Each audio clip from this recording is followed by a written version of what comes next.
Greetings, Black family, and welcome to On the Wake Up Radio. I am your host, DC Radical One, and you have entered the center. Shout out to our wonderful producer, Cindy Ashby. You can check us out via SoundCloud, YouTube, iTunes Podcast, Google Play, Stitcher, Spotify, and now iHeartRadio at On the Wake Up Radio, as well as on thewakeupradio.com. And due to the level of censorship and shadow banning that we are seeing, the On the Wake Up Radio Collective is currently going about the task of building up on thewakeupradio.com so that the type of information that people need can be heard without censorship and uh, without at least retaliation in the sense of how social media retaliates. So, with that being said, again, I'm your host, DC Radical One, and greetings to Sister Nina, Straight Black Pride, and a BB for Hodier. That sister is always an ardent supporter of myself and Straight Black Pride, so it's always good to see her out. And as I allow people to filter into the building, and by the way, be sure to as you enter in, be sure to hit the thumbs up, or as they say, smash the like button. I see our wonderful producer has joined us as well. Be sure to do that because BB48 and Straight Black Pride to Sister Misty. Um, be sure to, again to, as they say, smash the like button, hit the thumbs up, because the old YouTube algorithm measures that, and the more you say you like it, the more they will actually send the notifications that we're on time. As I've come to find out, as I've been learning more and more about this YouTube thing. uh, Devant Guard, Straight Black Pride. I see as people are starting to come into the building. We're going to have a few announcements at the beginning before we get into today's topic.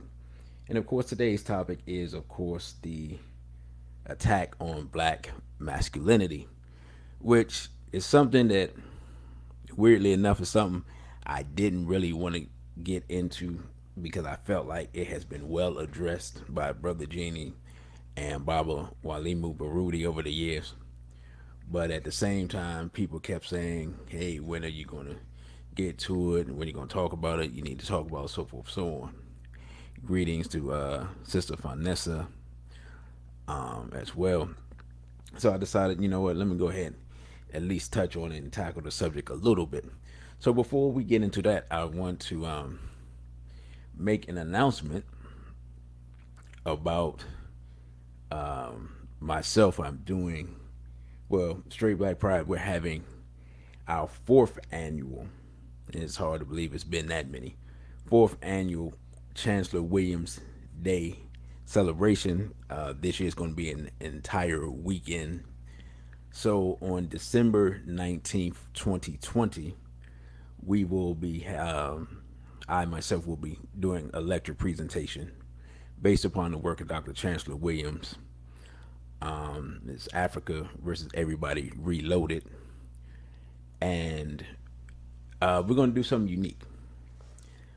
We're going to have a small live event, but we're also going to live stream the event, basically a pay per view type of model.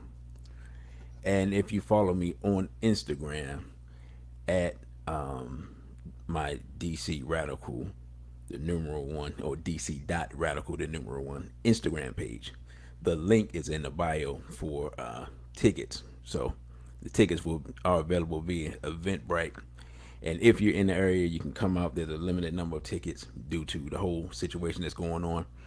And then if you're not in the area, you'll be able to purchase a ticket to view the entire lecture and the discussion afterwards.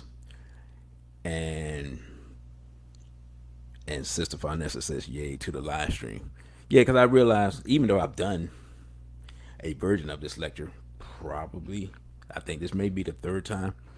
No one has seen the complete lecture, and it kind of, as time goes on, it kind of takes on a life of its own. It changes year per year with so many things going on, and so I thought that I would take advantage of the technology available to make it more available to people, and so that's what we're going to do. Also, on the 20th, we're going to have the gravesite ceremony from Lincoln Memorial Cemetery. And for those who are in the area, you can come out to that. That's 4001 Suitland Road, Suitland, Maryland, 20746.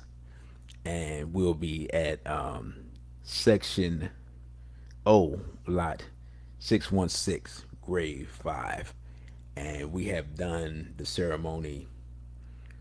In fact, it's so funny. First time we did it, it was at night, so we got black people to show up to a gravesite at night, believe it or not, and it was kind of cold too. So we had some of the members of SBPM show up for that, and we've done it continuously since then. And so we're going to carry on that tradition, much in the manner that people celebrate the life and legacy of Malcolm X at his gravesite. We're doing, a scaled down model of that because, of course, Dr. Chancellor Williams is not as well known as Malcolm X, though I believe his contributions to the race are as great as Malcolm X's and possibly greater. But so we're going to continue that tradition. Excuse me, and that will be at noon. So high noon, the most light, warmest part of the day. We'll get out there, have the ceremony, honor the ancestor, call upon his spirit to help guide us in what is becoming an increasingly greater time of trouble, and do what we normally do. So, and that now that will be, I believe that will probably be live streamed via my social media. That part will be free because that's an outdoor event, and we want to encourage people to come out. And so that part will be free. And so BB40 to Philly E Babe, haven't seen her in a while. Actually, yeah, I haven't seen her in a while, Price, and I haven't seen her in the chat. Now, that doesn't mean people aren't actually listening. Sometimes you don't see people and they say, "I listened to the whole show," and I was like, "Oh, really?" So that is that. So that's 2 weeks from. No, that's 3 weeks from. 3 weeks from yesterday. So, and I will post that on. I see Lord Bell says he's on the grind, but he had to stop by. Appreciate it, Lord Bell. And so we will. I will post that on my social media. I will post that in the Instagram tomorrow morning, and I will post it on Twitter. Although a lot of people on Twitter don't. I don't have a large following on Twitter, so this flyer will be up. The Eventbrite link is already set up, so you can go to the Eventbrite now and purchase your e-ticket, or if you're already in the DMV area, or if you can come down and you're not actually locked down, then you can do that as well. It's a limited number of live tickets, but a virtually unlimited number of e-tickets. So tell a friend, let people know.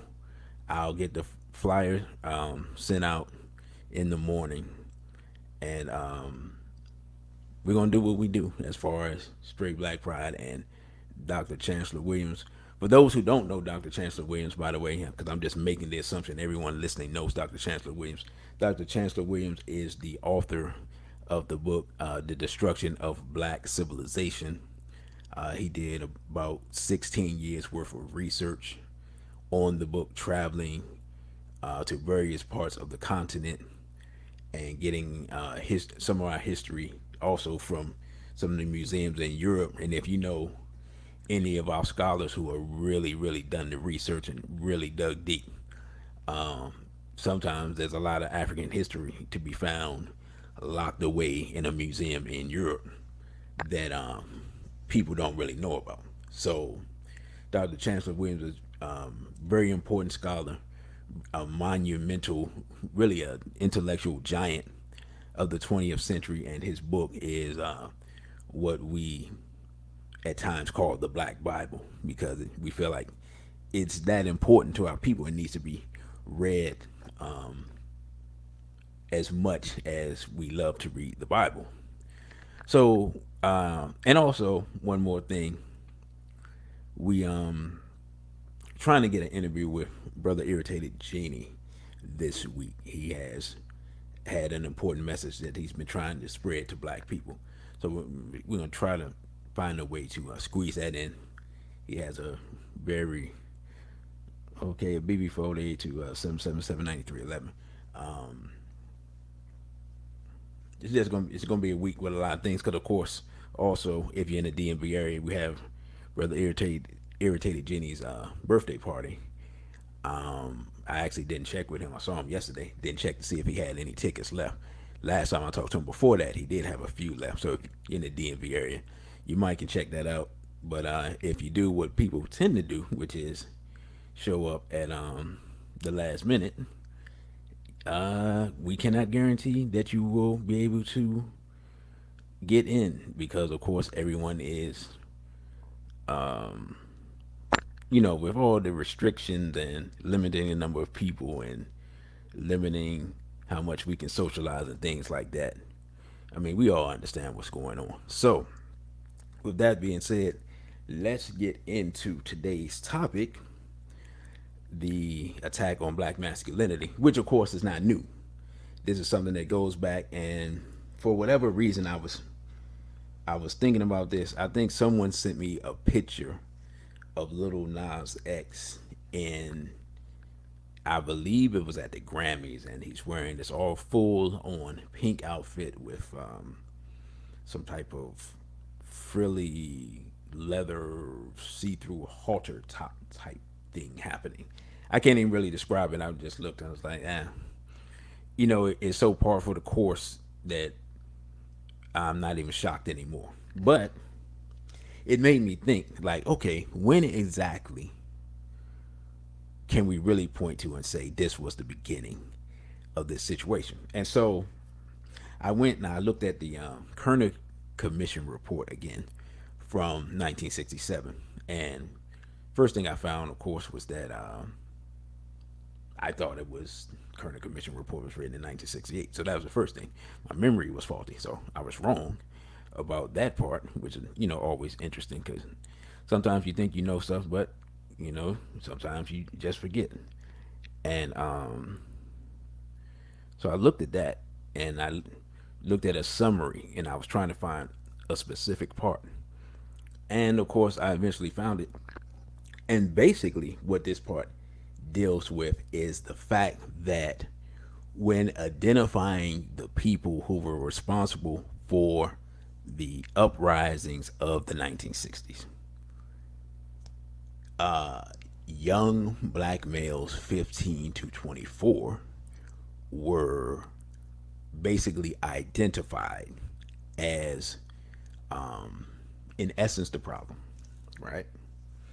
Now, the Kerner Commission report was hugely controversial in its day.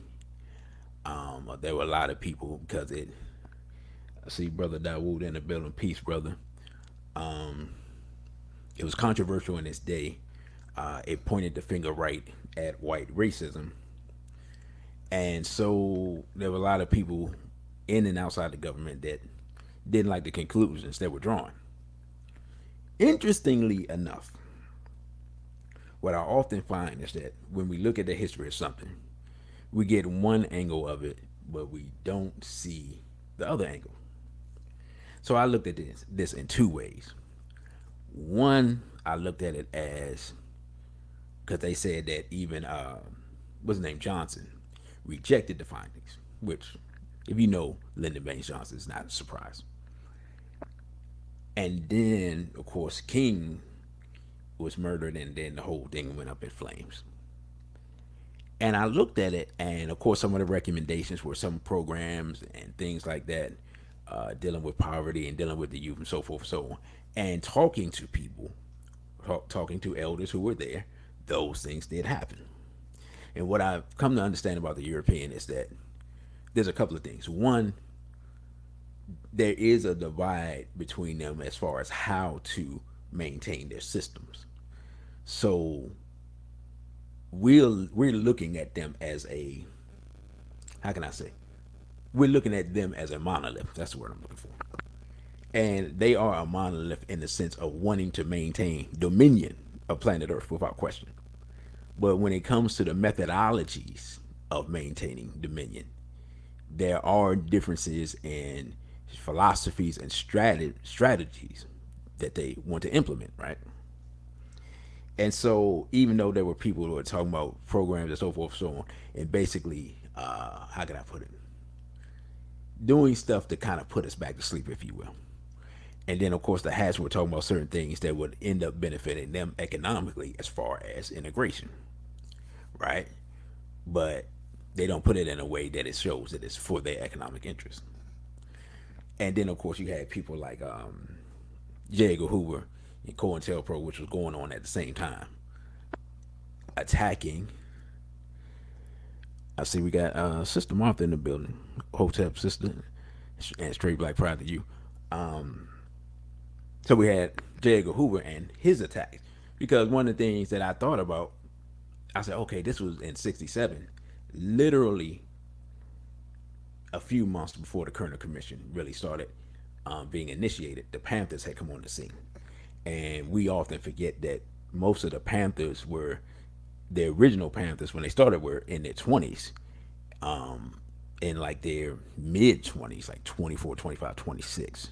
So young men, and then younger people under them came later on. As you know, the Panthers got that initial exposure for going to challenge the Mulford Act and that whole thing, and that's how they got big. So they were already well known and already on their way to becoming national when the Kerner Commission study began. Then, like I said, we had the riots, and then I believe this is the point where, because what happens a lot of times is you have a governmental study. We make the assumption that when the government makes the study, the recommendations that they put into the study are then implemented, or they're all agreed upon by the collective, quote unquote, the government.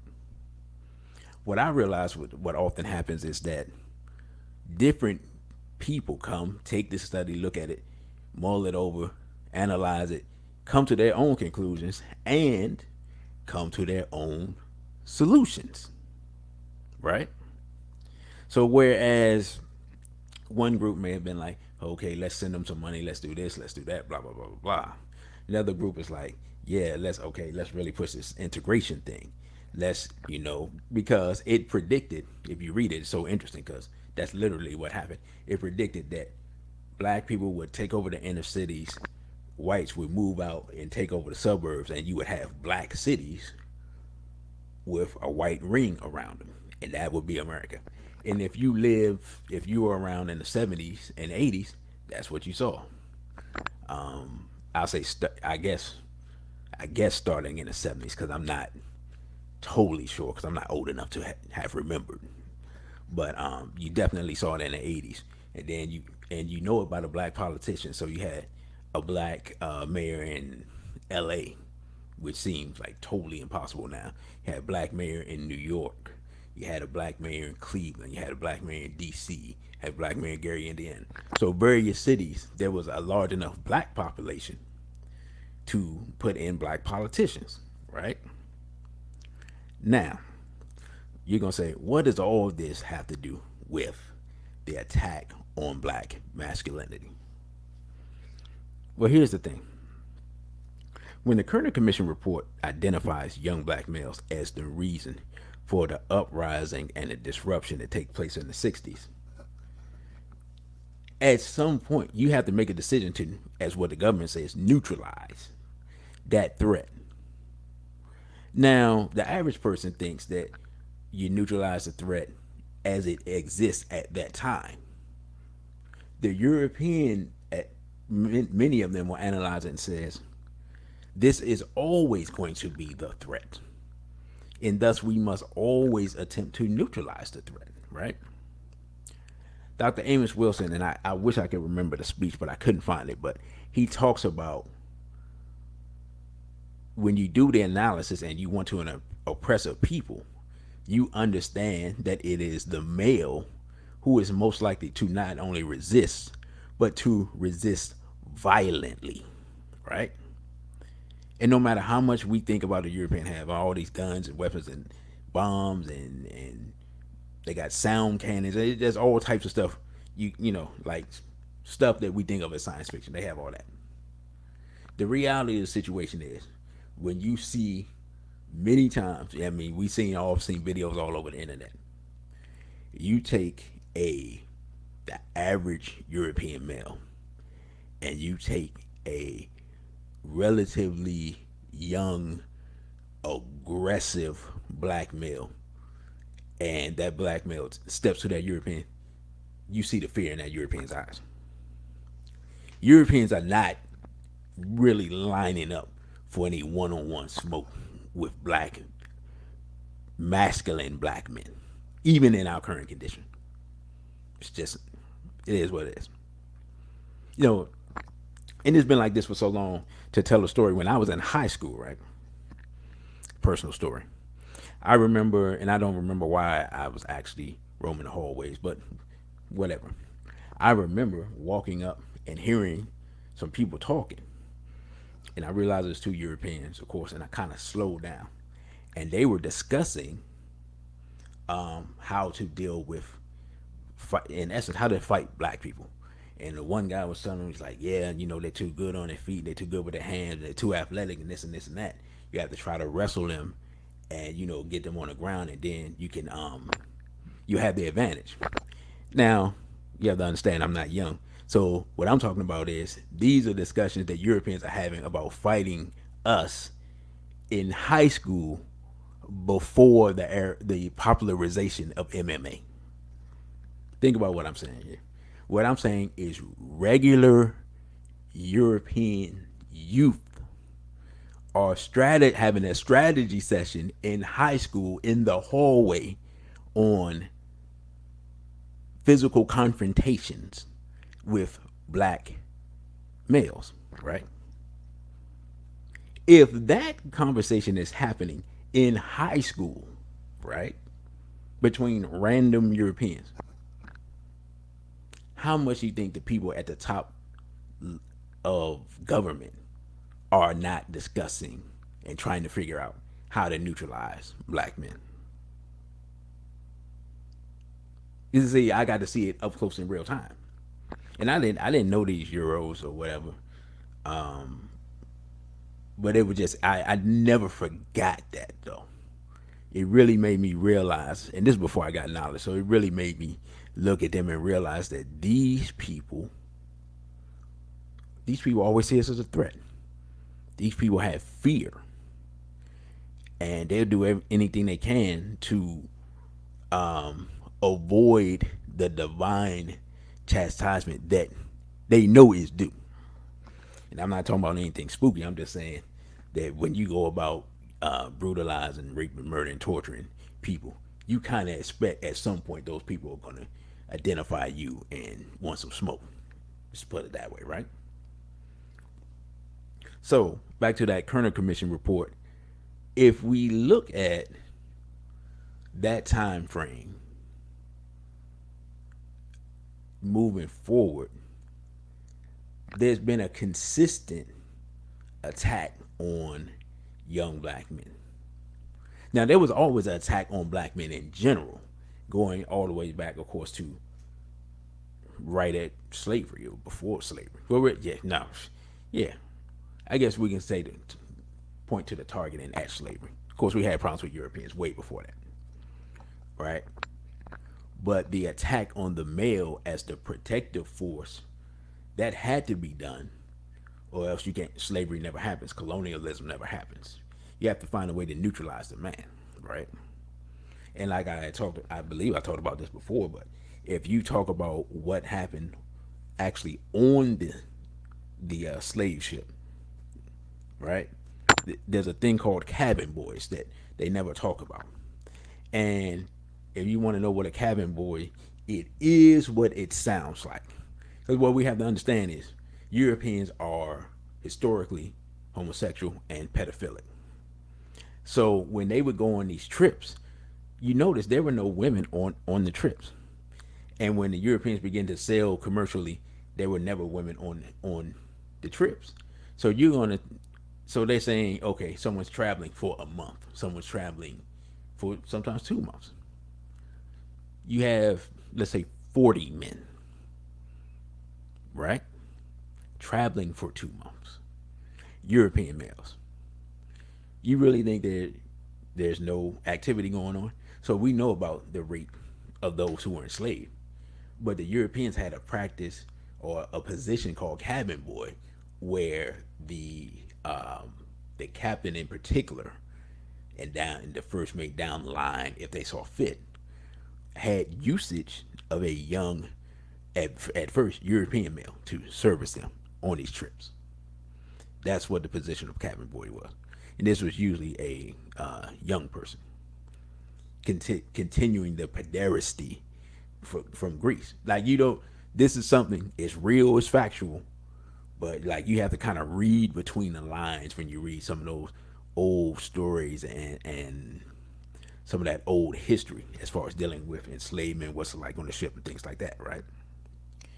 So eventually, as the enslavement process grows, they didn't need to bring their own cabin boys because they would take young black males and utilize them for their devilish purposes. And this is something that we don't, we just don't talk about, right? This is, in many ways, the beginning of the attack on young black men and the attack on black masculinity. Because the Europeans, of course, have been doing this to their own people for a long time. But I'm sure it would not take them very long to realize that when they attack us in this manner, the results are different. Europeans being historically homosexual and pedophilic for thousands of years, the way it affects them and the way it affects us is different. All right. A European male can engage in that behavior or be a victim of that behavior and still, how can I put it, grow up to appear masculine. Where many times with us, the masculinity of us is broken via this act. BB-48 to a BB-48 man, right? So when they begin to enact their culture on us, this is the first attack on black masculinity. And then as they see it and see the results, then later you will see this is a way to destroy masculinity. And then when you destroy masculinity, as Dr. Amos Wilson says, you destroy the resistance, because the masculine principle nature part of it is protection. So even in a people who have been vanquished, as black people have, that masculine principle, as long as it exists, will create resistance. Now, it comes through the feminine womb, but the resistance comes in the form, most times physical resistance, in the form of the man. Also, even many times, the intellectual challenge to an oppressive force will come from the man. And then many times the leadership will come from a man. And you will even have situations where a man will teach and prepare a woman, and she'll be the vessel, but her initial teacher will be a man, right? So in Queen Nzinga is a perfect example. Her father taught and trained her, and then when her brother basically was just too weak to do what needed to be done, she took over, right? But it's still that masculine principle being manifesting to resist the oppression. So Europeans, especially the hats, are scientists of evil. Let's put it that way. Like they study us constantly. They also study history. They study our ancient writings and works and things like that, and have based their secret societies and things like that on our ancient teachings and a corruption of them, and of course their religion as well. And so, after this study and doing these things within the enslavement process and the whole sexual exploitation of black people as a collective, black women as we know, because the difference is for black women, we can see the results of the rape, right? You see the results of the rape. The black child, especially the black male child, the history of that, we weren't told the results of the rape. The raping of grown black men, we didn't see the results of the rape. We weren't told the results of the rape, but we know the rape took place, right? And now that we see the rampant amount of sexual violence in our communities, in all ways, and especially against our children, we see the results of that. And one of the reasons why these things are able to take place and run rampant is because the attack on the male principle that I believe began in the 60s when they realized that the young black male was the threat, as stated in the Kerner Commission report, where and what I'm speaking about is specifically a focus on the young black male. Because understand, right? Well, think about it. Okay, you make that report in the 60s, then the heroin comes into New York in the 70s and affects mostly who? The young people. And you get a purer form of heroin. Now, of course, the Frank Lucas story is that he was importing it through the soldiers in Vietnam and getting it back here. So we have to believe that he outsmarted the entire United States Army to import drugs. Or we can come to the conclusion that he did not outsmart the entire United States Army, that the United States Army allowed it to come through because the drugs were going who? To black people. Which, I mean, we have to think for yourselves which one of those is believable. Is it believable that Bumpy Johnson's right hand man outsmarted the entire United States government? Or is it believable that the United States government knew what he was doing and saw the benefit of him bringing the drugs to black people? The choice is yours. I know logically, once I thought about it, I was like, oh, yeah. That's what this is. So we saw the heroin in the 70s, early 70s, hit New York hard. And New York was, of course, an epicenter of, greetings to James Tucker. New York was an epicenter of some of the revolutionary movements that were taking place. And we talked about New York's cultural significance to black people in America previously. So you had multiple Panther chapters in that area. And then other revolutionary groups. Of course, BLA was strong up in that area as well. And so now you have this attack with the drugs on the young people. And the young people had been the backbone of the revolution that was taking place, the uprisings that were taking place. And as we move forward in history, we see that the drugs change, but the attack doesn't change. The drugs is part of the attack. And we don't think about how, like, first of all, no one actually studied, for example, and we don't have our own scientists, so we don't know. No one's actually studied what was the long term effect of, for example, crack usage amongst black people over 2 generations? How much was our DNA changed, for example? How much was our culture changed? How much was having children who were born addicted, how much did that change their brain chemistry? How did that whole situation change the way that our women deal with our children? Because we had to remember, this was the first time in history that anyone had recorded of black women abandoning their children was during the crack epidemic. So you had the heroin in the 70s. You had, at least in DC, you had the PCP in the late 70s and early 80s being real bad. And then the crack comes in the 80s into the 90s. And then, the early 2000s, people start messing with Molly and these pills and all this other stuff. And I hear about the young people in Xanax. And of course, everybody smokes weed that we all know is GMO. So we don't know what that stuff really is. We don't know the effects of that. But everybody's an advocate for it as if they're getting it off a farm in Jamaica, but they're not. So we don't know the effects of that. And so we've been under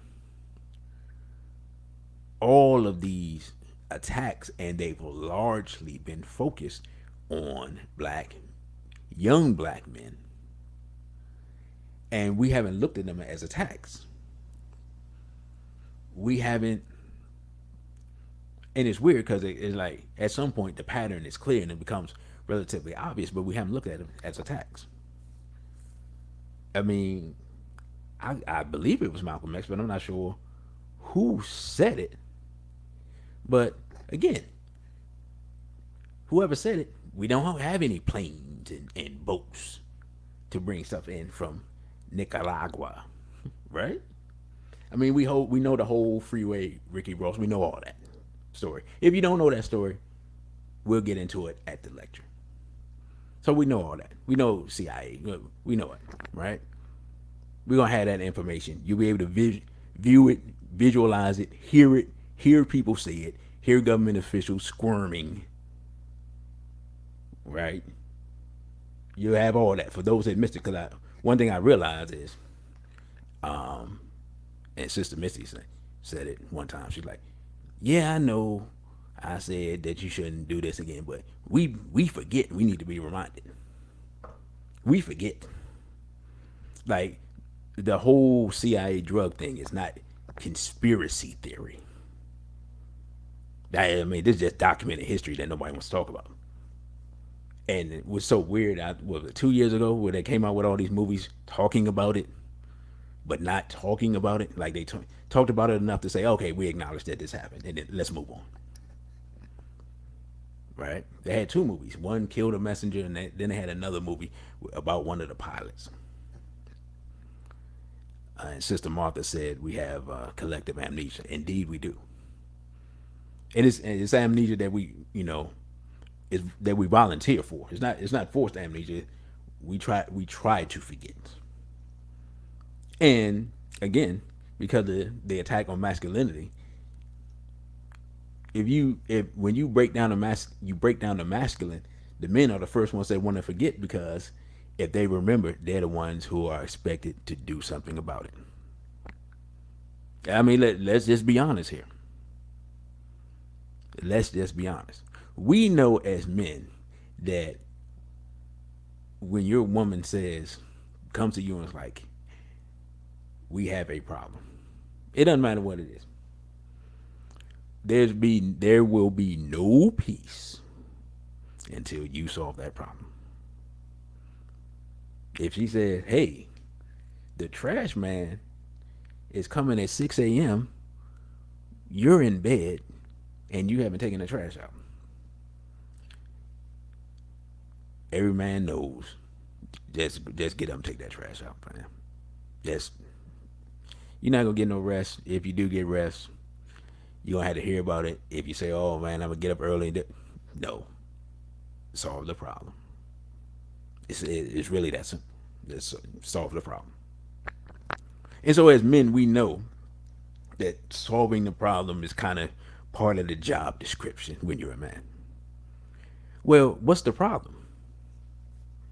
Dr. Francis Cress Wilson say the problem is racism, white supremacy. So if somebody comes and keeps giving us examples of stuff that's happening and happening and happening and happening and happening, when you don't want to solve the problem, then you try to forget. Oh, COINTELPRO happened? Oh, wow, I forgot. Oh, see, they proved the CIA was bringing in drugs. Oh, I forgot. Oh, Trayvon Martin. Oh, I forgot. And so forth and so on. It was so devastating to me, and I can't remember the young man's name that was killed, I believe, in Louisiana. And y'all give me the name. I saw his family up there, and they were crying and things like that.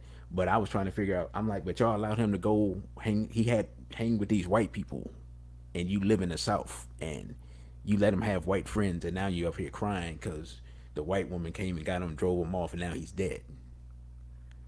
But if we had a memory, you just said, "Oh, I met a guy at school." Hey, no, we don't hang with white people. Sorry, that no. He wants to. No, no, no. And you just explain to your children the history so that they don't forget. And we have plenty of history that we can go by. But now the young man is dead. And as far as I know, no one's been brought to justice. And I need to gather that information, do a show on it, because I feel like the energy and the momentum for that case has kind of just disappeared, unless I'm just out the loop. Sister Finesse will say, "Oh, black person money, they won't ever forget that." Yeah, how about that? And we got East Shore Int, Straight Black Pride, Race First of BB40 to you as well. And we got the War Report in the building. Greetings to you. Um, and so that's like that. And so this is a small example. Now this was a teenage boy, and we've seen it. We've seen it with Trayvon. We've seen it with was the young brother that's only 12, like 12 or 13 years old. Police just rolled up and shot him. I'm drawing a blank right now, but we've seen it. So and these are other than Trayvon, who's kind of tall, but these are like small children who you can see are children, and the European, any chance they have a chance to get, they neutralize them. And I talked about this before. Well, white people believe in the black messiah more than black people do. What am I saying? I'm saying that white people, Tamir Rice, thank you to our wonderful producer. Y'all still didn't help me out with the other young brother. But white people believe in the black messiah more than we do. And what I mean by that. Peace to brother Taku Brown. What I mean by that is white people believe that eventually, just based on the laws of nature, that a black man or group of black men will rise up and overthrow their system and bring forth justice. As Dr. Wells put it so eloquently, replace white supremacy with justice. And the War Report said that, oh, okay. Oh, you checked out the Memorandum 46. Yeah, I got to, because I didn't film that. I got to see if I can get Brother Jenny to package that and so people can get that. He filmed it, so more people can see that. But yeah, I appreciate that. And it's funny because I actually live streamed that. You remind me when I live streamed it. It wasn't good quality, and it wasn't even on the right account when I did it. But anyway, appreciate that though. I got to get that Memorandum 46 out to people. But they believe this more than we believe it, based on the laws of nature. We don't believe it because if we believed it, we would treat our young black males differently. right? And I'm gonna read something that I found with Dr. Wells, and I found it interesting because she wrote it maybe 30 years ago, and it is still relevant. And it's in the ISIS papers. This part is on page 256, and she says blacks must learn to counter the thrust of white supremacy and black inferiorization effectively. It says blacks openly must discuss openly those means by which black male infants, children, and youth can be supported and developed maximally in order to counter the attack of white supremacy on black male development and functioning, right?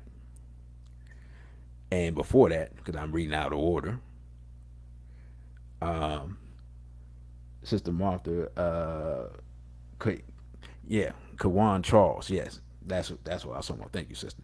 Um, The War of White Genetic Survival attacks the functioning of blacks in general, but most specifically that attacks the black male as it is the black male who most specifically threatens white genetic survival at a level the black female is unable to approach. Now, I know a lot of sisters going to take umbrage with that, but let's look at our current circumstances. Now, I'll get back to that page in a minute. In our current circumstance, our women are advancing past our men in many parts of our community, economically, educationally, and to a degree, socially, right? And we can say that in the grand scheme of things, that the women hold greater sway in the general society than the black men at this current time. Now, if anybody disagrees with that, let me know. But I think that's the case, right? With that being said, right, with Dr. Welsing saying that the black male is more of a threat to racism and white supremacy, let's look at the conditions of our community. Do we? I mean, do we have a functioning community now? I don't know where everybody lives, but if I go outside my door, I do not see a functioning community. I don't see it. But and the women are largely in charge of the community, in charge of the. First of all, you're naturally in charge of the child rearing. That's just natural. But largely in charge of the entire household in many times. And yet, look at us as a collective, right? I know we've been in a state for a certain amount of time where we kind of think this is normal. This is not normal. This is not the black community. This is not what it was when I was growing up, and I'm not 50 years old. So we're not talking about, even though we're talking about last century, we're not talking about 1895. We're not talking about way back in slavery time or civil rights time. All that stuff was over when I came on the planet. And what we see is not what was then. So what's missing? The masculinity is missing. And how's the masculinity missing? The masculinity is missing because, and I think we talked about this before when we were talking about the hip hop, and if not, then it is what it is. We'll talk about it now. We greatly, myself included, and I lived through it and survived it, we greatly underestimate the effect of the chemical and biological warfare, as well as the mass incarceration, as well as the psychological warfare through entertainment had on the effect of black people. All of these things. BB482, you got ripped off. That brother's always been supporting monetarily. So all of these attacks took place. And if you happen to survive the 80s and 90s, you know people who have not. You know people who spent much time in jail. You know people who are not on the planet. I have family members who are not on the planet. I have people I grew up with who never made it to their 25th birthday. Right? And People that I went to school, came back, they were dead. Went to school, came back, they were in jail. So I lived through that. At the time, we knew it was an attack, but to be able to, much like today, to be able to tell it to a regular person at that time where we didn't have some of the technology like to be able to visually show somebody this is what's happening. It was difficult. It was something people felt, like there's something not right, something going on. But we survived that, and I think my generation we kind of thought that we survived it. That was the attack. No, the attack is ongoing because each generation they have to, even though the European has a tendency to like recycle attacks and do the same thing over and over and over and over and over. Sometimes they do add a little flavor and a little different mix. The little flavor in the mix now is not only do they have the psychological warfare through the entertainment, not only do they have the biological warfare, right? I mean, we are look in the age of COVID, we ain't gotta talk about biological warfare. It is what it is. You have the chemical warfare through various drugs, legal and illegal, and the food, and who knows what's going on with the air. I could go on ad nauseum, and the atrazine in the food, which the brother, and we just happen to have a black male scientist look at it and be like, what is happening here? And that's in the water. Then they talk about the chemicals in the plastic and even the chemicals in the receipt paper. And I forgot about that. Attacking the nervous system and disrupting certain hormones in the body. I mean, it's sometimes it's so much stuff you learn. This stuff sounds like science fiction. You just kind of forget. You like, I can't tell nobody that without showing them some documentation because it sounds crazy to me, and I'm saying it.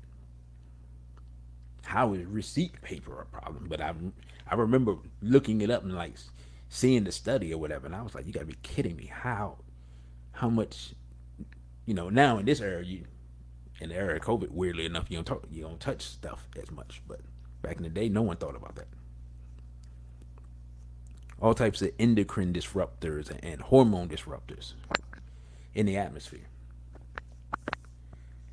And we don't think of it, again, like I said, we don't think of it as an attack because this attack is even more insidious than the drugs and the mass incarceration, because that's something you can point to. It's so interesting because the hats have done such a wonderful job. And Sister Farnessa says the crazier it sounds, the realer it is. How about that, right? Like if you had told somebody about this whole world shutdown for COVID in 2016, how many people would listen? I think I'd have been like, man, I don't know. That's kind of like I'm not. I would have been like, I can't put it past them, but I don't know. The whole world. How would, because I would be trying to figure out how can they do that logistically and get everybody to accept it. Well, and here we are. Have some people die and tell people more people are going to die, and yeah, suddenly everyone is willing to cooperate, even if the cooperation sounds ridiculous when we start thinking about it. But that's another show, right? And so I'm gonna go back to Dr. Wellesley's point. Point number 5. This is page 256 for those that have Dr. Wellesley's book. Black male infants, children, and youth need their fathers constantly present to support the behavior and identity of black male children. And because of the historic removal of black fathers from homes, classes are needed to promote high level functioning of black males in their roles as fathers. And then number 6, the white supremacy attack upon the black male causes a collapse of black family life and a distortion in the role of the black female. This in turn causes a distortion and collapse of the support system for black infants, children, and youth, thereby beginning the process of inferiorization. And I'm gonna stop here at number 7. But blacks must think about and openly discuss not how to beg white people to stop racism, because white people will have to continue their efforts for white genetic survival, but instead how black people can organize their own behavior on an ongoing basis, specifically to neutralize white supremacy and its impact on the development of black offspring. That's Dr. Francis Cress Wilson, right? Giving us an outline of what we need to do, because she sees the attack coming. This is now the entire book was written, compiled in 1972, but it's a collection of essays, and some of the essays were written from the 70s. And Brother Brown was saying I had to have a long talk with my daughter about this because she thought I was displaying toxic male behavior, and that's scary that it's your own daughter. But if you once again, and I wish I knew who said this, but it was deep when they said it. They say you can't send your children to Caesar and be surprised that they come back as Romans.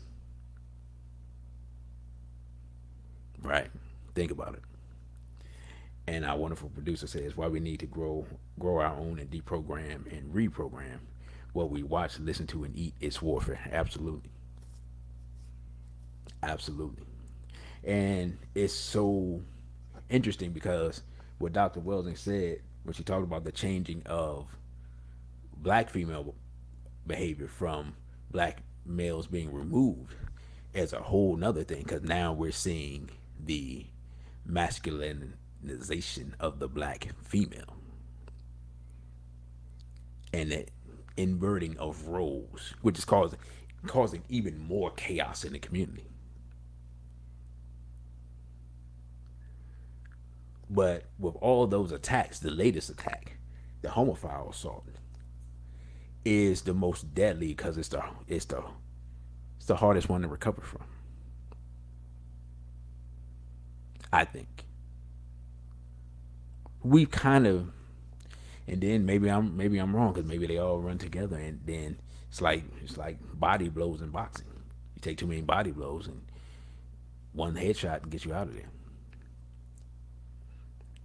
But the homophile assault is so dangerous is because it feeds on itself.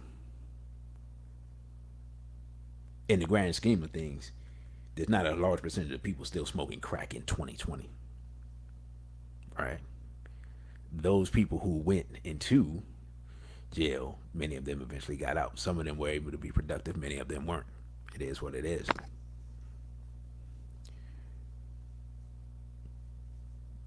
And our wonderful producer is talking about, the atrazine frogs, shrinking testicles and growing tumor breast in men, shifting their DNA from male to female. Right. Right.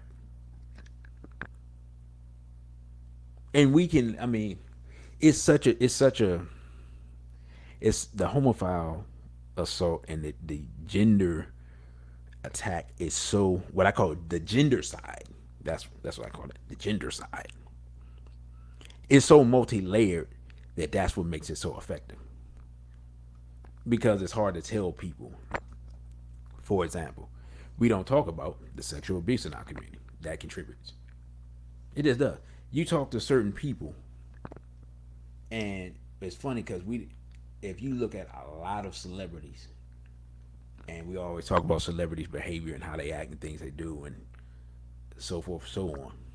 A lot of celebrities have been sexually violated. Richard Pryor was sexually violated as a youth. Mike Tyson was sexually violated as a youth. So we see the outburst from Mike Tyson, and we see the mood swings, and we see the erratic behavior. He's a victim of sexual abuse. He never got any real therapy. His therapy was boxing. Richard Pryor was a victim of sexual abuse. Richard Pryor, of course, was one of the ones that helped popularize, the N word. He was, of course, he had a predilection for non-black women, and he also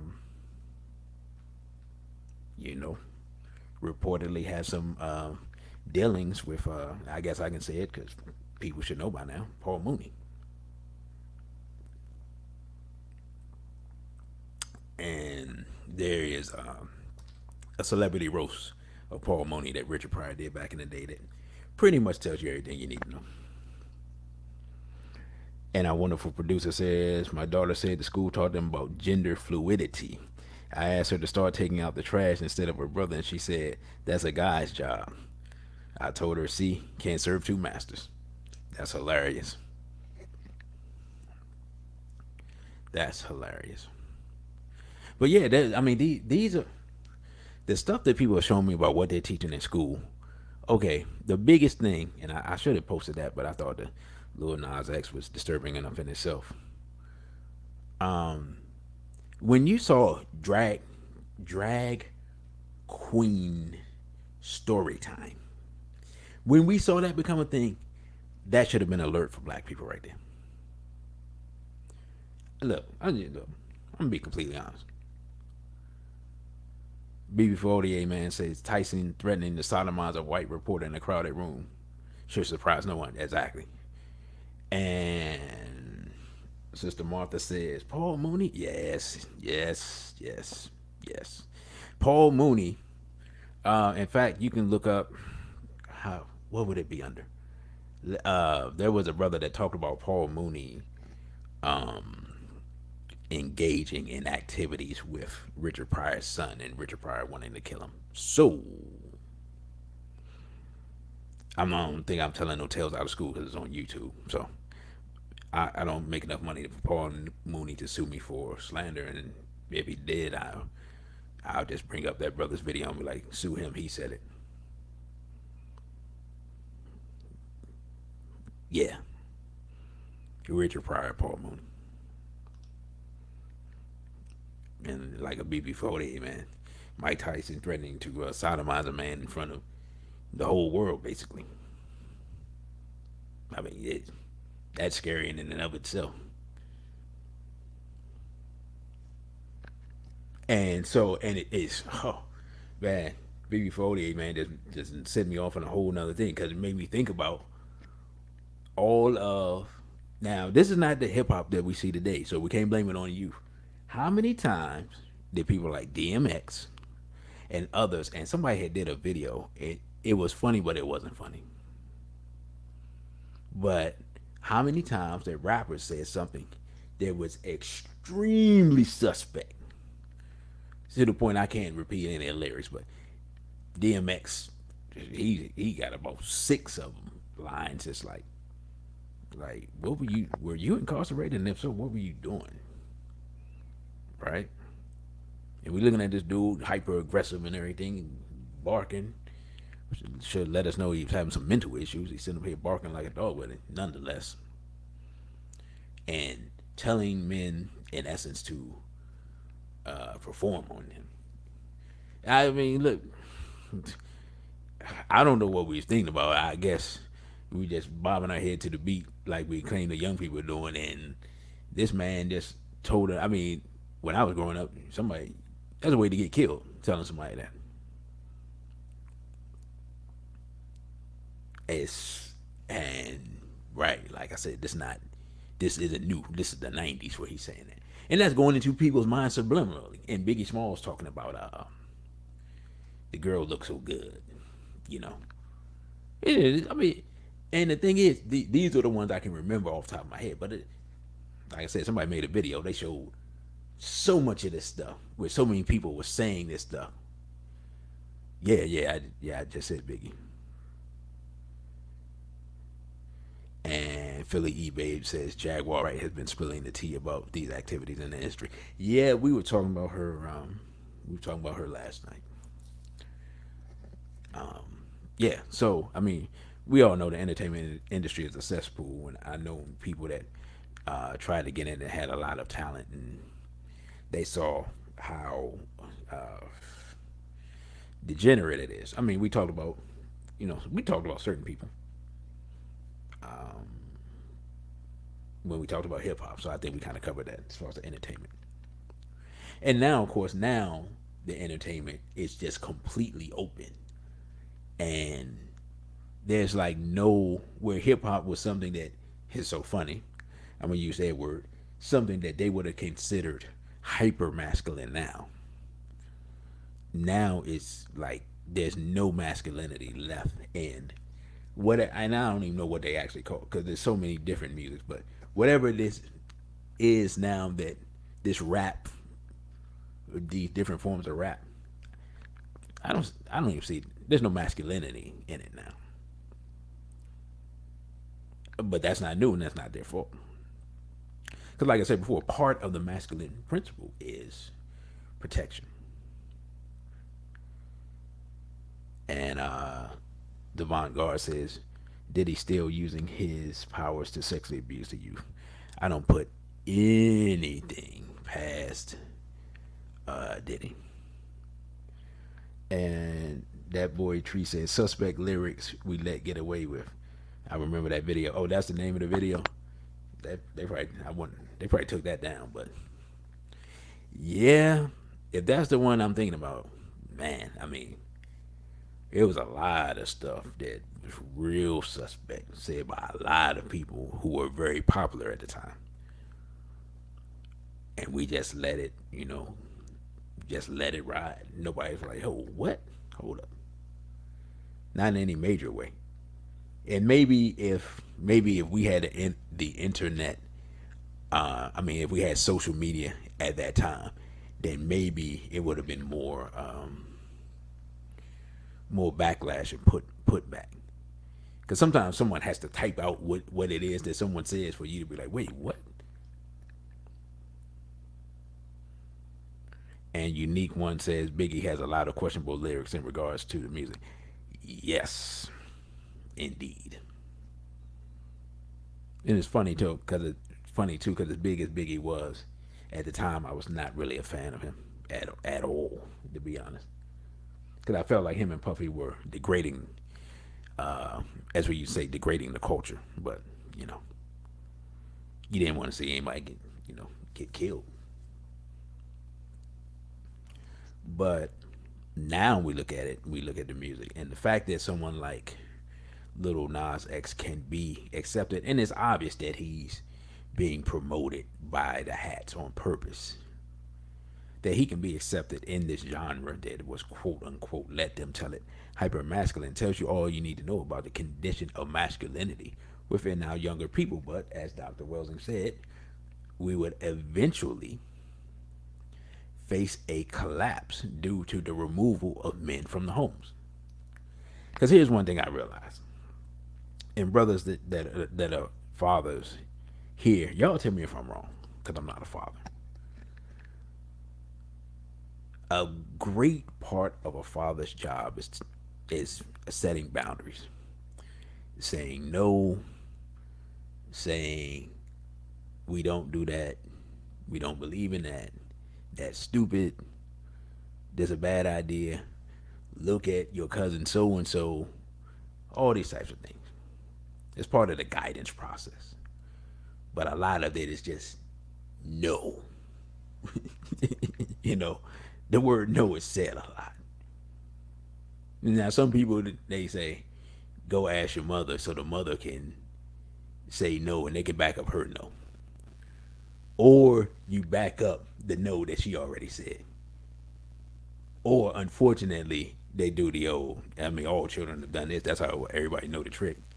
The, well, my or mama or mommy or whatever said I could do it. And if you go with that, then you go with that. But a lot of times, upon further investigation, the whole story wasn't told to the mother. And then you like, well, why'd you tell them they could do this? And then next thing you know, she's like, oh, well, she said so and so. Well, nah, she told me such and such. And now y'all having y'all got to have a conference and then go back and figure out what the real truth is before you say no again. Right? And brother, oh, so Nasir Jones, I was just talking about that too. I said the fact that he didn't roll on him just But see, before what you saying you were surprised Nas was on stage with him. I see. Once I realized that Nas, because let's be realistic, it's gonna sound horrible when I say this, but we know good and well as black people that when we don't like black people, we trying to find a way to attack black people, right? So if Nas had a problem with Little Nas X, he would have sent his brother Jungle to go deal with that problem long ago, and we would have never heard nothing about it. We just heard, you just would have heard Lil Nas X was robbed in Queens or something, right? And the word would have got around it. It's possible that somebody, the real Nas, might have sent somebody, but nothing happened. And now you're telling me he on stage with him, so he's co-signing this dude. This dude, I mean, this dude's flaming. Like, if you put any type of gasoline or around him, like, it's gonna blow up the whole building. Like, he's human torch flaming. You know what I'm saying? And one of the I guess you could say in reality, kind of one of the gatekeepers of the culture of rap. It's giving them a pass. But we see that in rap. I mean, look, that's all right. Let's go down the KRS-One road, right? While we're here.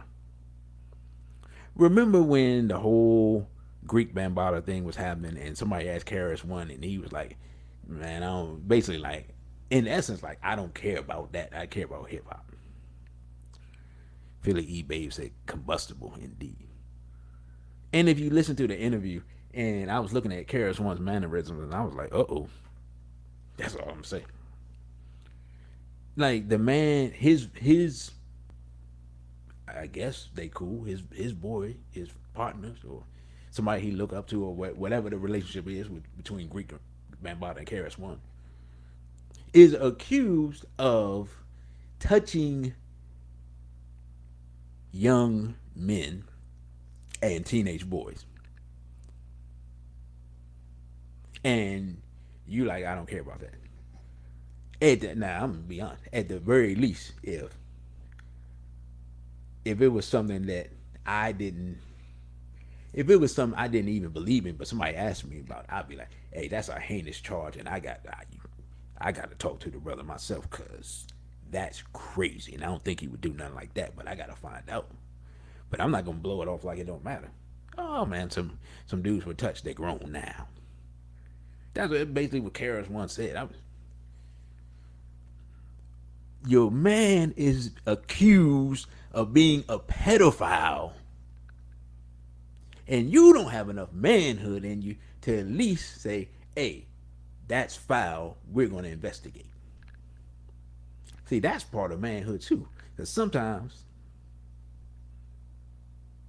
you just have to take care of the problem, or organize it so the person is ostracized from the community if those charges which are heinous,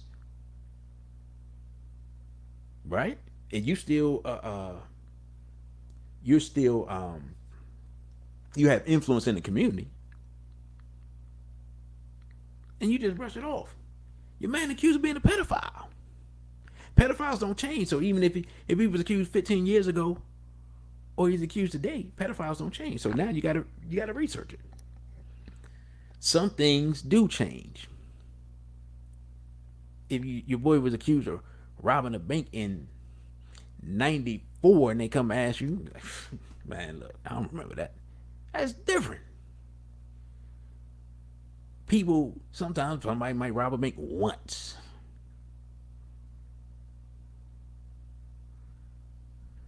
BB488 man said, I was told years ago by some celebrity security brothers that KRS-One has a penchant for young girls. Well, I mean, he can't say that we're making up stories because he made a whole song about it. So, yeah. You know? He's like, man, you said I said, look, you made a whole song, fam. I mean, I didn't tell you to make the song. So what you want me to do? The song was fake, okay. Yeah, but you put the energy in the atmosphere. But what? So I can neither confirm nor deny what BB40 man is saying. All I can say is KRS One has made a song discussing dealing with underage women and then being approached. I mean, when you think about the song is like total degeneracy. You met a woman in a club, she was younger than you thought, you enjoyed it, then her father comes and offers you, yeah. Y'all can find the song. I don't even want to talk about it no more. The more I think about it, it makes my head hurt. And this is what some of the stuff that passed for masculinity when we were young, and you look back at it, complete insanity, pedophilia in the lyrics, and that boy Tree said, Karis once said, "F that allegations." Well, there it is, pedophilia in the lyrics. Uh, you know, homosexuality, latent homosexuality in the lyrics. Drug use, of course, all in the lyrics. And then, this is my generation. And then we look at the next generation like, man, what's wrong with them? When we spent a whole generation of people pushing this type of insanity, as if people wasn't listening to it in their car with the children in the car, wasn't listening to it in the house, wasn't listening to it at the cookout.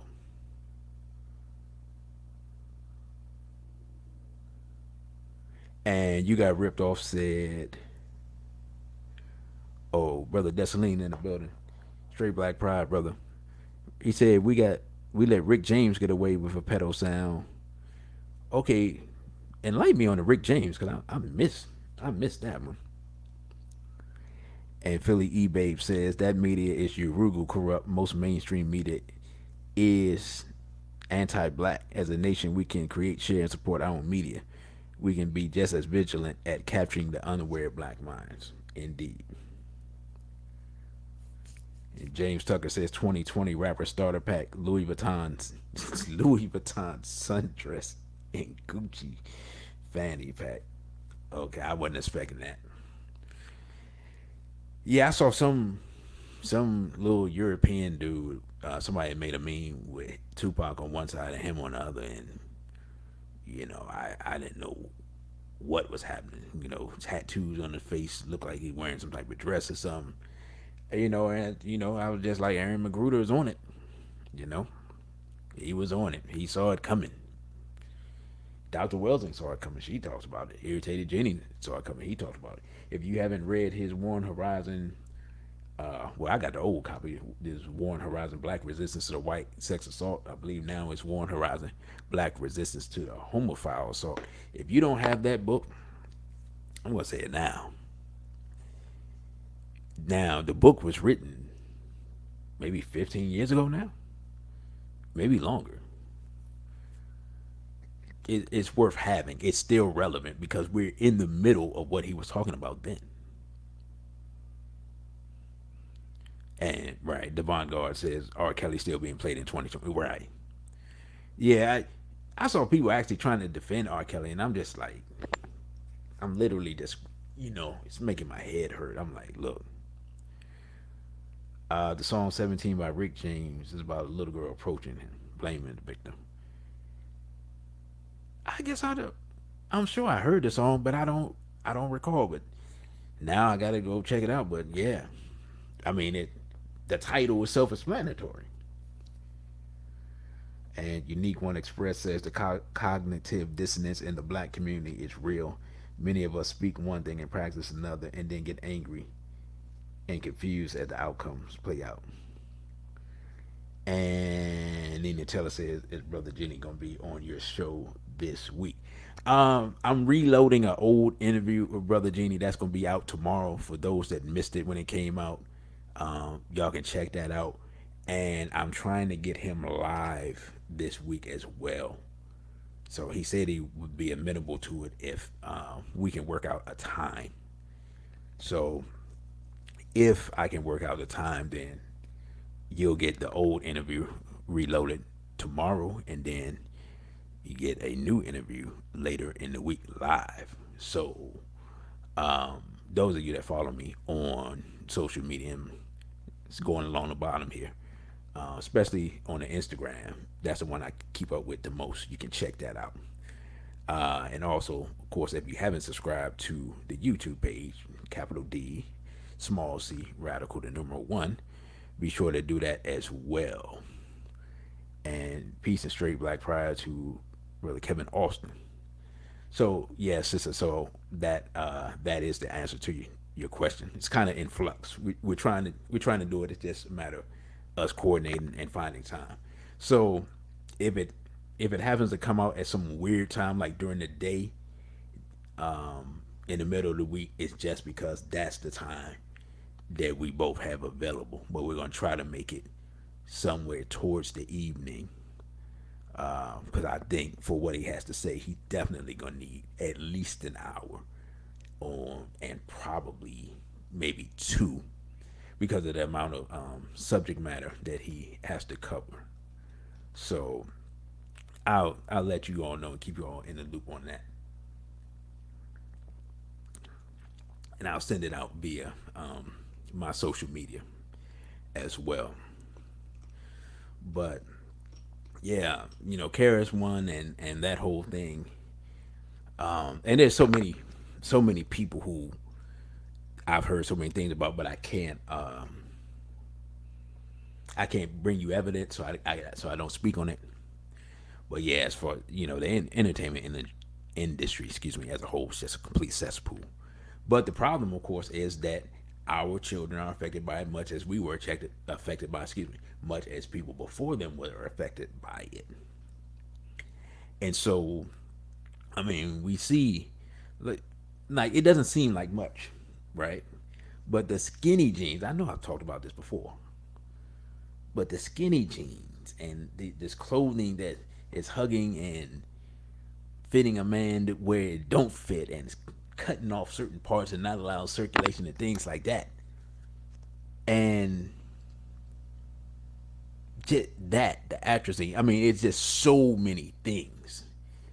And that one of the biggest things,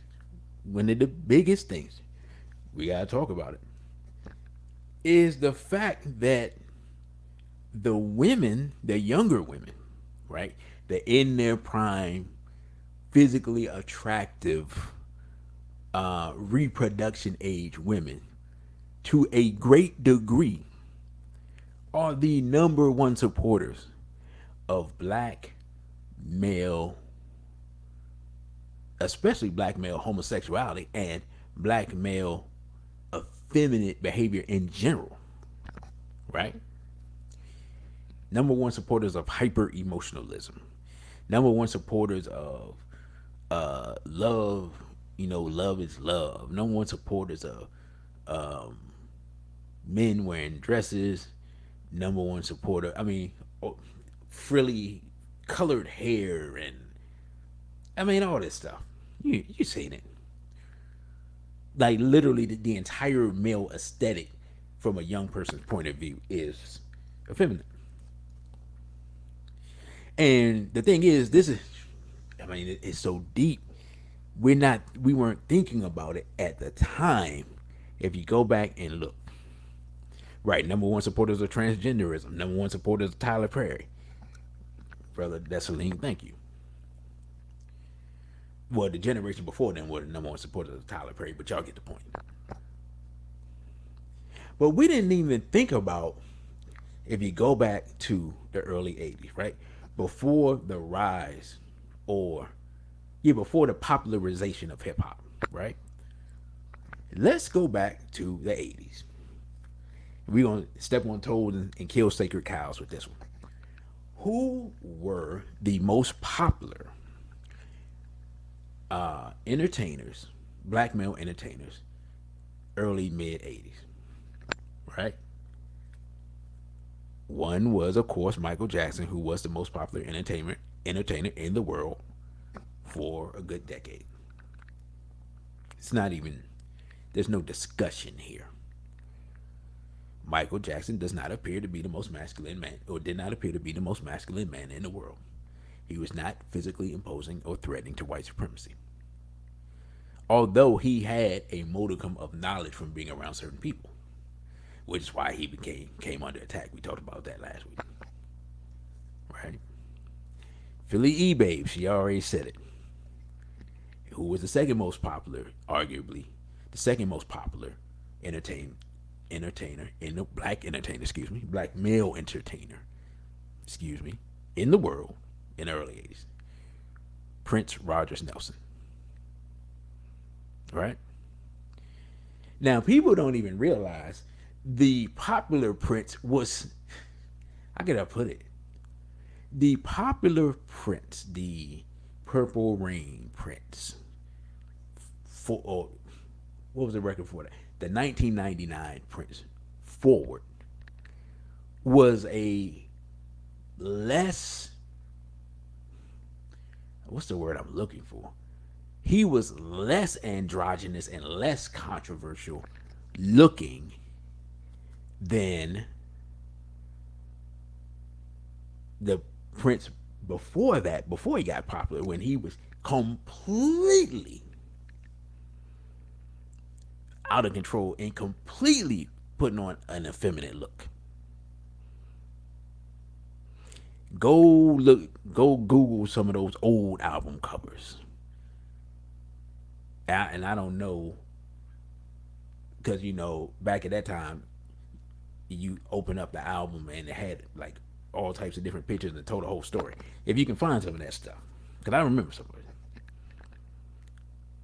I mean, some of them things made Prince would make Michael Jackson look like Arnold Schwarzenegger or Mr. T. You know what I'm saying? And yeah, the brother says Rick James. Yeah, and Rick James was nowhere near on the level as far as popularity of those two, but Rick James claims that Prince got some of the stuff from him, and of course I remember Rick James had I think it was an album cover or something. I remember seeing a picture of him with full on red boots that like came up to his knees. So yeah. And someone, Desaline says, Luther Vandross. Oh boy, y'all know what it is. And BB48 man says, oh yeah. I was focusing on musically. Yes, sir. I mean, but Eddie Murphy is one of the most popular non-musically, and well, Robert Dale Jones had something to say about Eddie Murphy. So I'll let you find it. Robert Dale Jones said it. I ain't saying. I'm just saying. Sister Fonessa says never been much of a Prince fan. Yeah, I mean, he was a musical genius. His presentation, yeah, that did not help us any at all. Not even a little bit.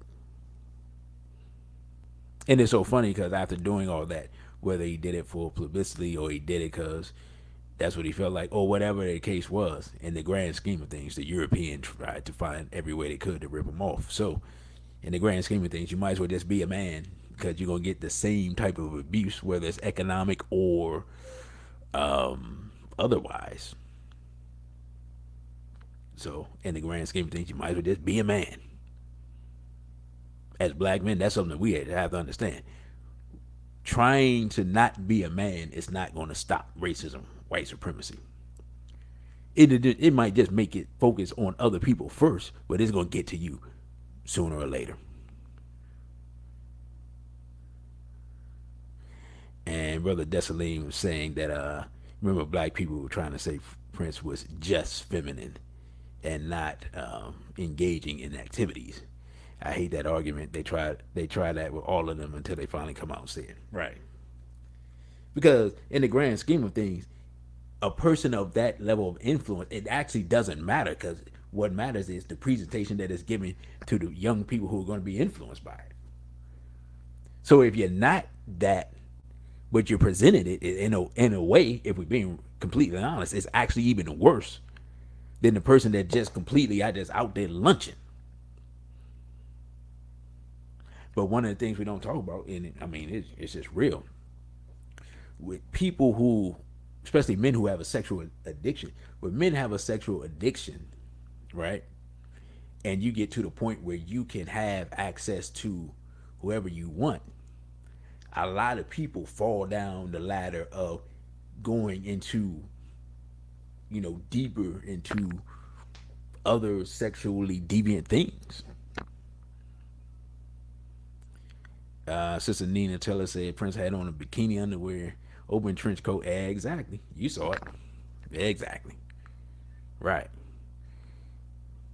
Yeah, exactly. Little Nas X should have been naming himself Little Prince X if he was being honest. But hey, and I'm not gonna lie, as far as his musical talent, I was, when I was younger, a fan of Prince's musical ability because I recognized it for what it was. I've played instruments. It ain't easy, and to play that many instruments is pretty incredible. Which means he had an immense amount of talent that he could have presented as a man. But hey, and Brother Teku Brown said he dressed like a flasher. I haven't heard that word in so long. I had to read it twice, and I'm like, what? Yeah, a flasher. But back to my original point. Um, we, our generation, I hold the L for us. We like to act like things come out of nowhere, even though we lived through the stuff.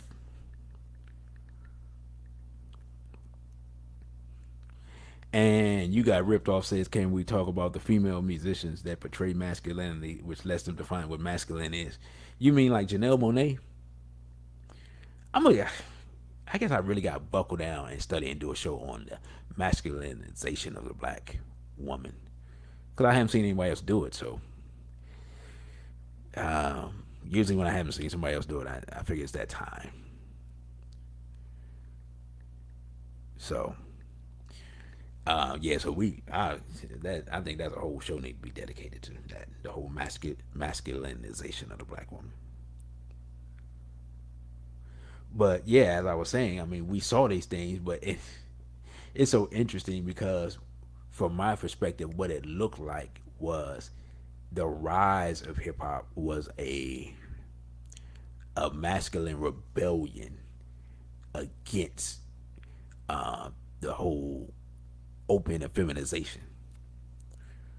But when you start looking at some of the hip hop, yeah, maybe not so much. Maybe that's what it there was a period of that. Is what I'm trying to say. But in the grand scheme of things, it fell victim to the same thing. The same way that people started off being conscious and talking about things positive and then fell victim to degeneracy. Because the reality is, and it's hard because, as Baba Rudy says, you can't swim in a sea of insanity and not get wet. We live in this insane society. Sometimes you almost got to you know, pick the thing, not pick your poison, but like pick your vice and manage it when you live in a European society. Because everything is detrimental to black psychological, physical, mental, and spiritual health. So you gotta, pick what you're gonna deal with that you can survive, that you can control.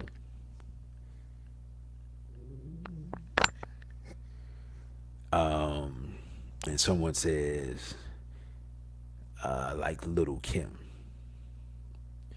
But I don't think Little Kim tried to define masculinity like, Janelle Monáe. She's like full on 100% feminist. She came out wearing masculine clothes. Yeah, Little Kim tried to carry that. Man, Little Kim's a whole. She's a show in herself.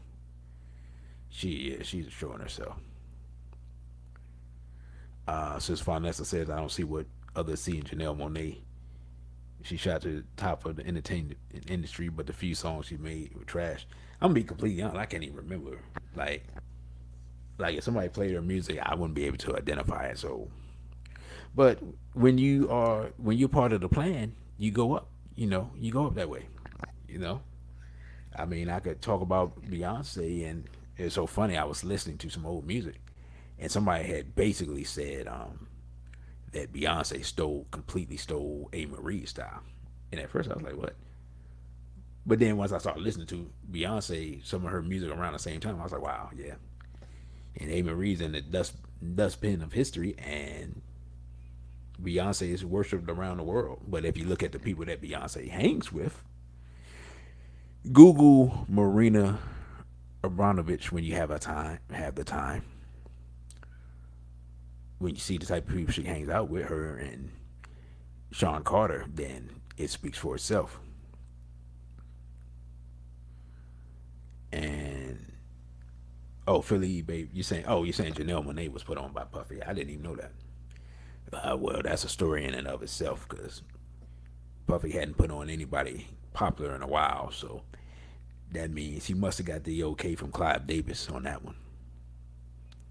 Let Jaguar Wright tell it, because I'm not in the entertainment industry, of course. But this ongoing assault, as we read from Dr. Wells, and we see the purpose of it. I mean, part of it is, of course, to um, destroy the black male and maintain supremacy, but also part of it is the European's nature and his enjoyment of, uh, same on same activity, shall we say, right? Because we don't we don't look at it right, but it's right in front of us. We don't think, okay, as more of us become like that, that opens more of us to be dominated by them, which they enjoy anyway, right? Now let's look at Don Lemon. Saw a picture of Don Lemon, you know, with his boyfriend. And Don Lemon, he's with his boyfriend and they have dogs and looking at the size of the euro and how he's acting. And I'm like, this dude comes on TV every day and talks all this stuff. And people try to act like he's black or whatever, pro black or whatever the case may be. And this dude is getting his back blown out by a European male. Yeah, I mean, let's just look at it. And Brother Dessalines says, I was in the music industry at 16, 17, and they used to try to try to get me psychologically by telling me I'm gay, but I just don't know yet. That's why I left the wow. That's why I left the industry. Wow, wow, wow, wow, wow. Yeah, yeah. And Sister Nina Taylor said, get that Pizzagate, the new slave trade. You can get that at warrenhorizon.com. Talk about that spirit cooking. Yep, that boy Tree, he knows. Y'all know. See, I got an audience that knows. Philly E Babe says the other team is good at programming black minds. We need to get better and interrupt Urugu programming. And yes, we do. The fundamental problem is the dangerous part is our most popular people in general have all capitulated. They're all involved. You know. And I'm not gonna name names. I'm just gonna let you figure it out. But how many people are really willing to name names and point out the enemy and talk about some of this stuff that I mean, because some of this stuff is just it's so crazy that if you talk about it, you sound crazy because it is crazy. Spirit cooking is crazy. All right, I've seen the pictures and video. This is insane. There's no way around that. That whole thing is insane. There's no way to try to clean that up. And you got ripped off, says the hyper feminization of our people is partly why Obama was accepted. look, look, stop getting in front of the show. You got ripped off. Hadn't got to Obama yet. Hadn't got there yet, but that you didn't put it on the table. Look, you can go on YouTube right now. You can find a dude named Larry Sinclair. Larry Sinclair set up here. I'm not saying whether Larry Sinclair told the truth or not. I wasn't there. Larry Sinclair set up here at the National Press Club and said that he did drugs and had activities with Barack Hussein Obama when he was a state senator. Think about a so-called black politician being exposed by a European male and that getting no press coverage and no run and having no legs whatsoever. Who has to have your back to allow that to happen? Right? Now this, I mean, you can look this up. I looked it up and downloaded it because I know I was going to talk about it and I wanted it to be available just in case. It disappeared after I talked about it. So, whether you believe whatever you believe about Mr. Obama, the fact of the matter is, he, without question, more than any other person in the last 50 years, is responsible and was the point man for pushing homosexuality on the black world community. Not just here in America, but the world. And I remember seeing it here live in person. I believe I told y'all this before. In live in person, not too far from where I'm broadcasting from right now, right?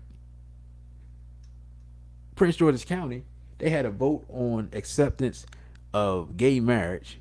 They voted it down. Obama becomes president, starts talking about what he was talking about, and then next thing you know, they have another vote and they pass it. Oh, just like overnight.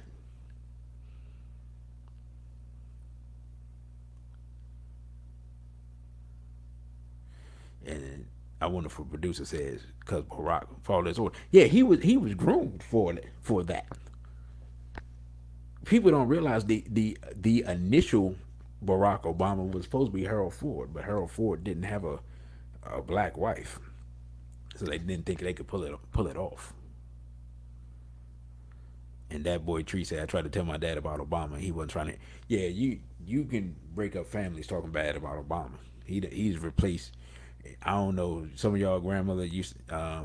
If your grandmother is older, was around in the '60s, they used to have like Jesus, Martin Luther King, and Kennedy pictures all in the same on the same wall. Yeah, Martin Luther King's been replaced by Obama. At least, white Jesus might have been replaced by Obama in some houses. So yeah, if you wanna, I look, I ain't gonna say names, but I know I've known people who I know are conscious who've been doing race work for longer than I have, who defended Obama and got into arguments with people about him. He just like, wow. Sister Nina says that the video's on YouTube and in Irritated Genie's Dear Obama video. Sister Nina, you must got all the Genie stuff. And Philly eBay says sharing and teaching our master scholar teachers is a solid foundation. Empower our people to use our great scholars' work as a standard, along with the principles. That's true, but you have to. There's some discernment there too, and that's a whole nother discussion that I'm not that privy to talk about. You got to be clear when you talk about who our master scholars and master teachers are, because some people like to get it confused, and some people have slid into the mix and advocating things that are not beneficial for black people. That's a conversation I cannot have publicly, so do not start asking who and what I know.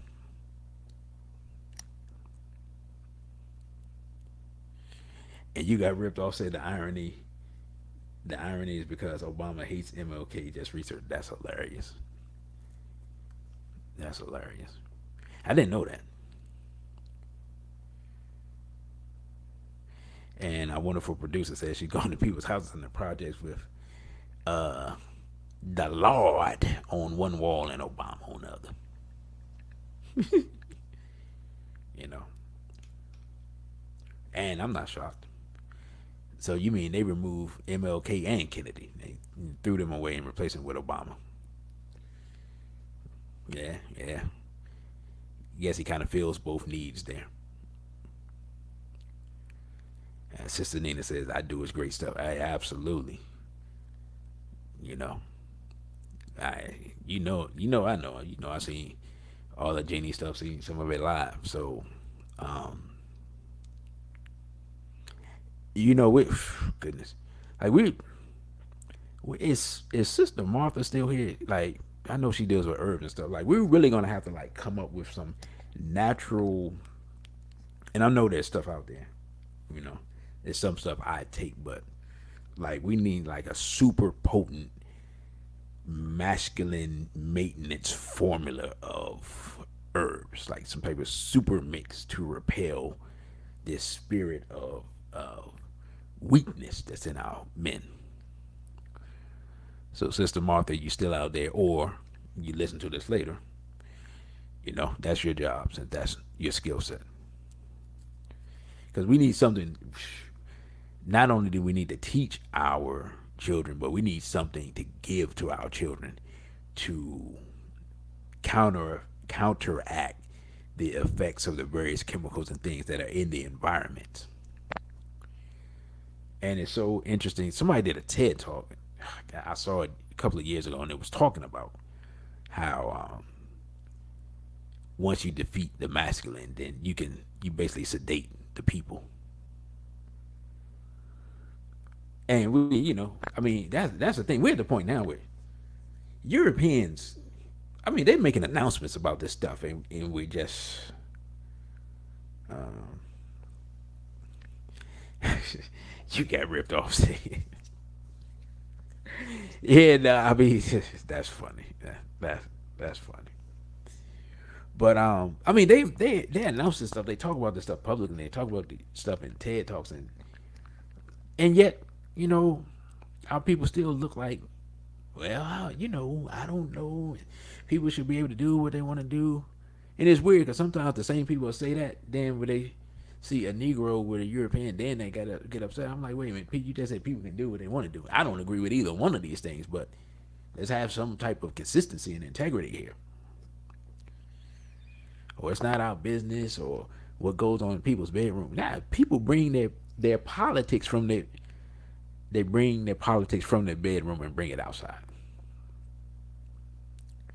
And if you start saying people can do whatever they want in their bed, I mean, Jeffrey Dahmer was eating people. So what are we talking about here? The whole we can do whatever people can do whatever they want in their bedroom thing. I mean, that's a slippery slope off a cliff, because all types of insanity is going on in people's houses, and then those people who are the victims, if they survive, come out and engage in more insanity and impose it on other people. So that's a ridiculous argument. But of course, it's an anti African argument, because if we had, if we were in our African mind, we would understand the concept of I am because we are, the Ubuntu concept.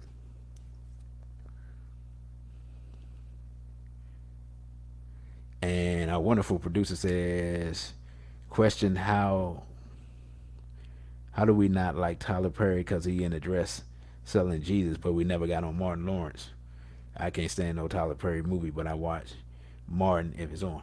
I stopped watching Martin, and it's so deep because I remember one time it kind of dawned on me.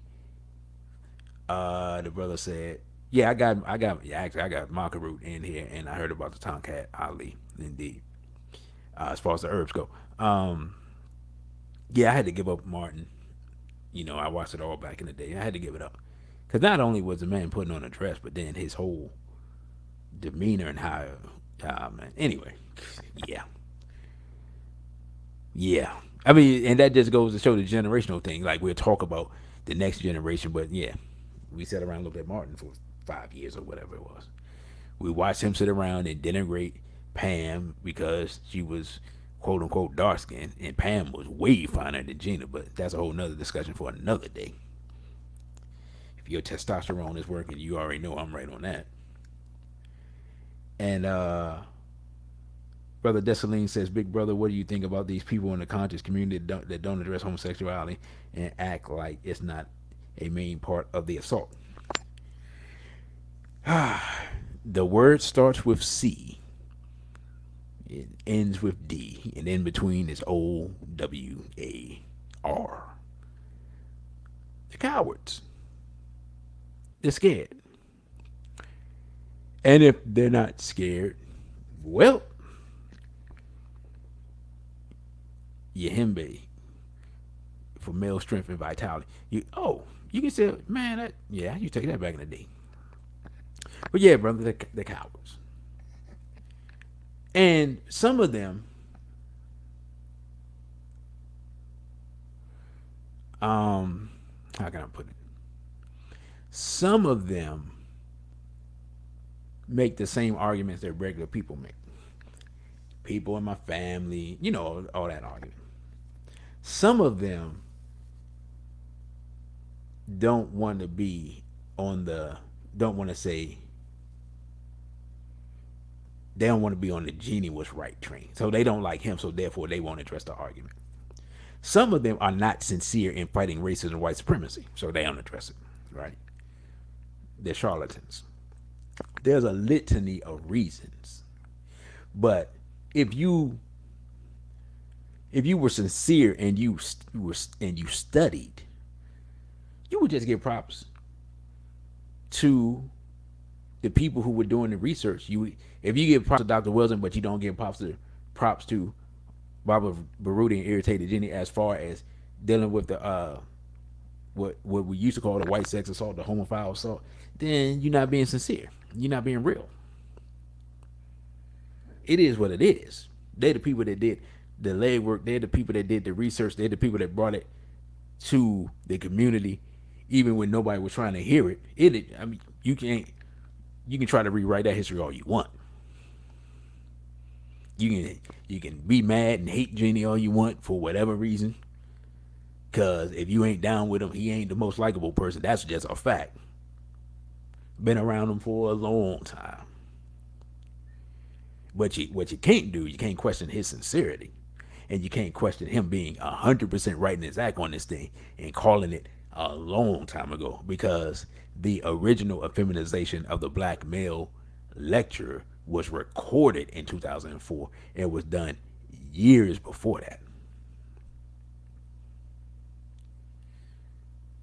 So yeah, that's what I think about that. And then some of those people are friends with people, you know, like some of those people are down with Greek Bambaataa.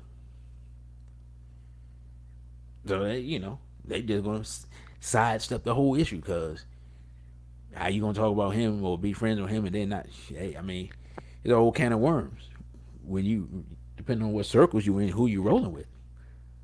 But like I said, but some people aren't really serious about this. Us at least, I mean, at base minimum, surviving this war. That's at base minimum. It takes a certain amount. It's going to take a certain amount of manhood in the community to survive this war. It's going to take a certain amount of young black male aggression to survive it. The same aggression that we use to kill each other, the same aggression that we see with King Bond jumped on what's the name, Quando Rondo, and was beating him like he stole something. I don't know if he did or didn't. I don't know what was going on. And the same aggression that made his man pull out a gun and kill him that same aggression is going to have to be turned around to the European, or we're all dead. Yeah, that's just what it is. But the difference between masculine controlled aggression is discipline. The effeminized aggression is undisciplined, and that's how we end up with people in the community that just walking down the street minding their business, getting their brains blown out by some dude that's mad because somebody stepped on his shoes, and that's been going on since I was a teenager. I'm tired of looking at the story. I can't believe it's still going on.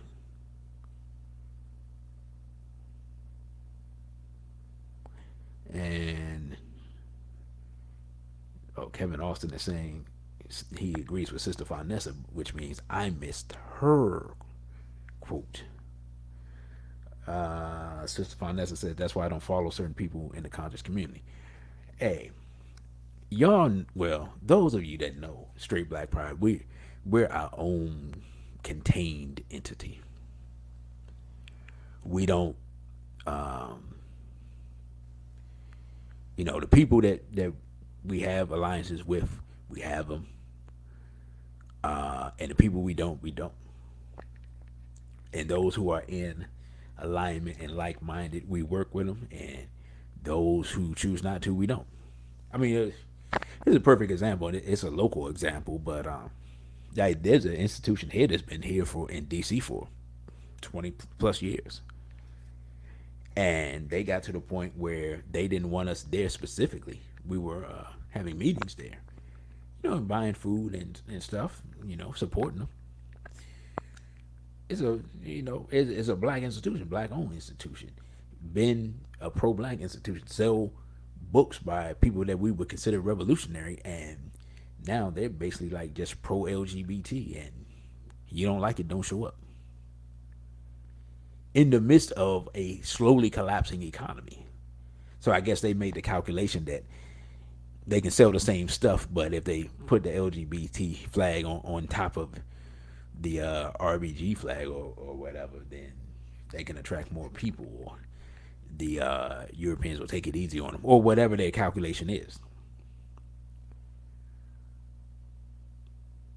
You know, so even though that they're not, I guess, wouldn't be part of what you call what I would say the online conscious community. This is what people would call now a conscious institution that has made the choice to side with LGBT here in Washington D.C.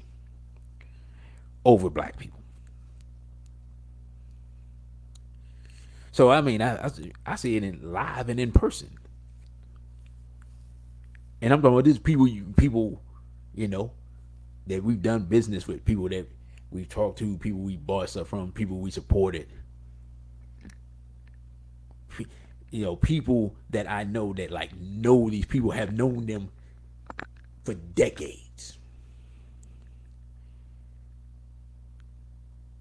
That's how insidious the assault is, and that's how powerful people think the enemy is, that they will side with the enemy after advocating ideologies and philosophies that were against this stuff for 20 years, and coming from a culture that's completely against this now, as far as I know. That's how crazy this is. That's how you know it's an attack. It's just like in a physical war, when you see a city lost, right? You watch some of those old movies. Next thing you know, Germany has occupied this city in France. That's how this whole feminization thing is, where these people are occupying parts of our community. They've occupied the minds of black women. They occupied the church. They occupied the school. Now they're trying to occupy stuff like Pan-Africanism and trying to occupy quote unquote consciousness. And as Dr. Collins said, we have to resist to exist. We have to resist to exist. we have to put mechanisms in place. And I know there's brothers that are on here, if they're still on here, who are already doing the work. So I ain't got to even say it, but we do have to put mechanisms in place where not only do we accentuate the manhood in men and instill the manhood in boys, but we have to find a way to for there to be an appreciation of the manhood and the women who are reproductive age. Because now that's the problem. Because I talk to brothers who in their late 20s, very early 30s, they talk about the women they have to deal with. And as soon as you start talking about something like, um, if you talk about white supremacy, the women think you're talking about one thing. They think about you talking about this woke stuff, so they listen. But then when you start really dropping it on Urugu and the hats, then they like, oh my God, wow, that's too strong. That's. Are you sure? And all of a sudden, then the same woman that was chasing him around, and don't want to return his call because he too harsh against Europeans.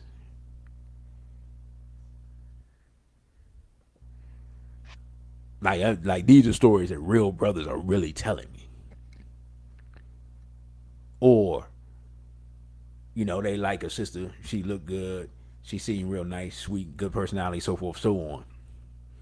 You start talking about holding the line against feminization, and then they got a problem. Oh, you shouldn't think that way. Oh, you shouldn't talk that way. Oh, I didn't know you were that way.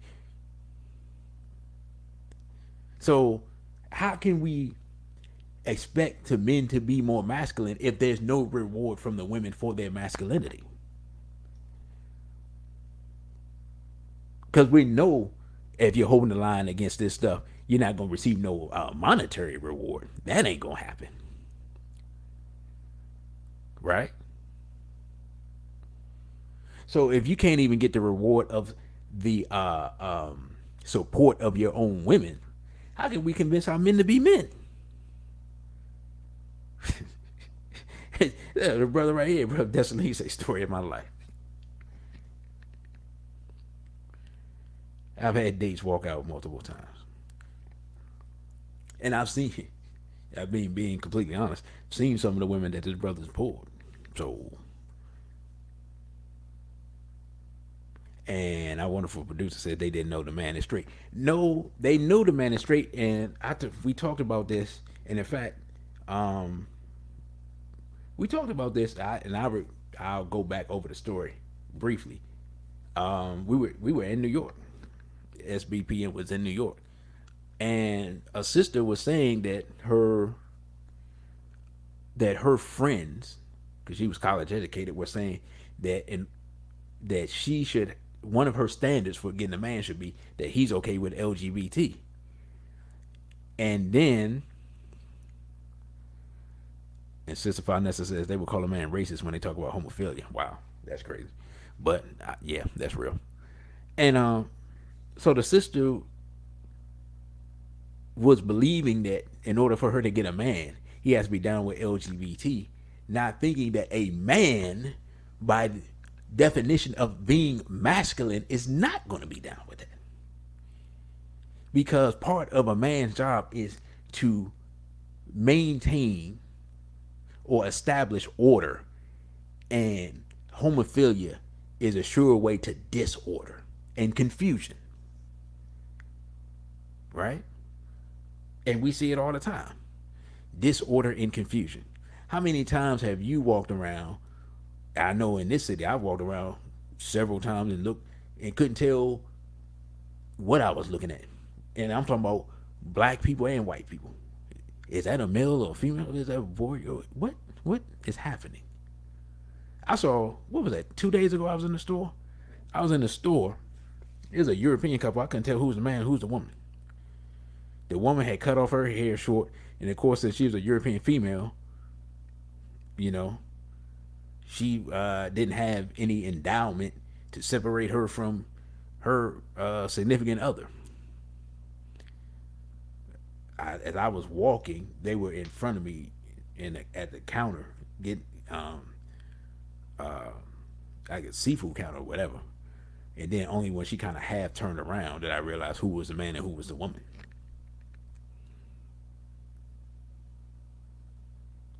And Brother Kevin also says, I get more heat from women when I talk about interracial relationships being death for black people. Yeah. It's so weird because I've seen women for years, and rightly so, talk about brothers doing it. But now, all of a sudden, when women do it, oh man, it's cheers and applause. And our wonderful producer says, my brother at 19 once asked my daddy if he could perm his hair and get some green contacts. My daddy told him, "Boy, I made a Michael. I ain't make no, I ain't make no Michelle." Well, my brother is still natural at 30.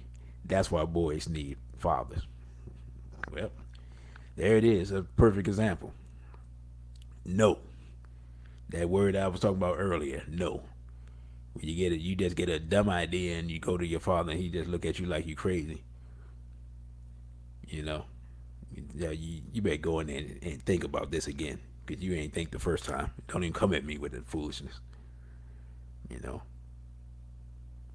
that ain't his father's job.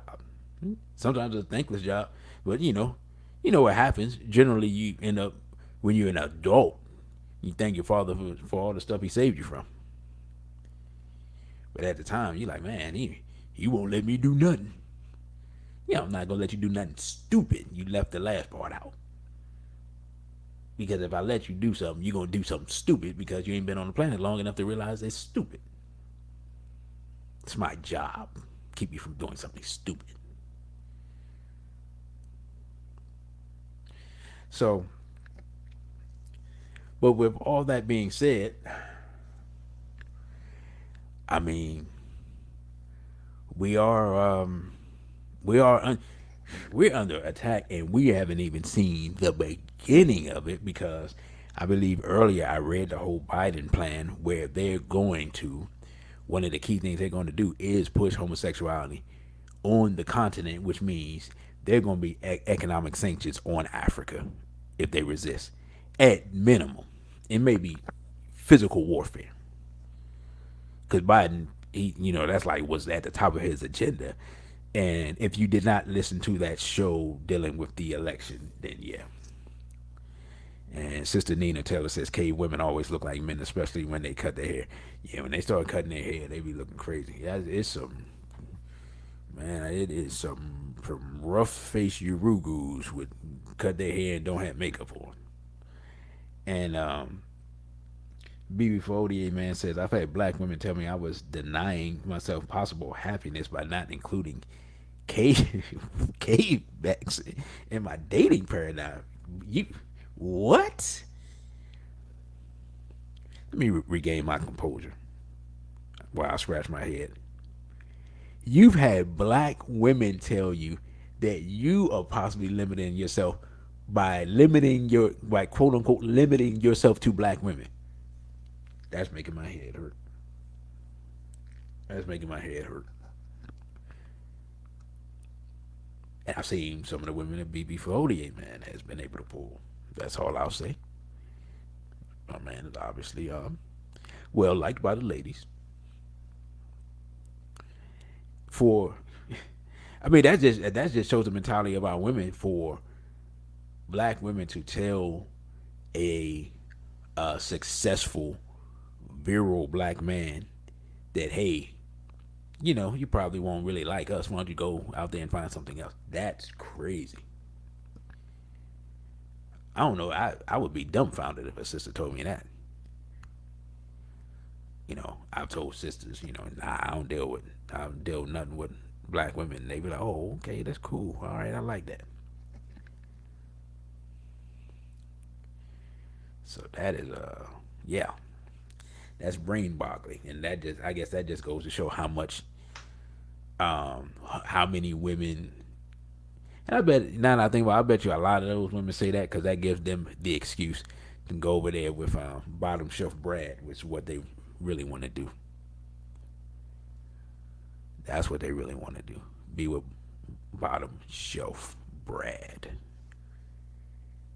And so, in order to do that and not appear hypocritical, then they have to say, "Yeah, go over here and be with old Becky, while I be with Brad."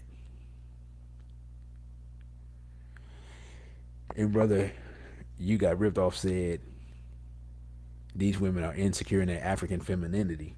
And brother BB488, man, see, these black women are single at that.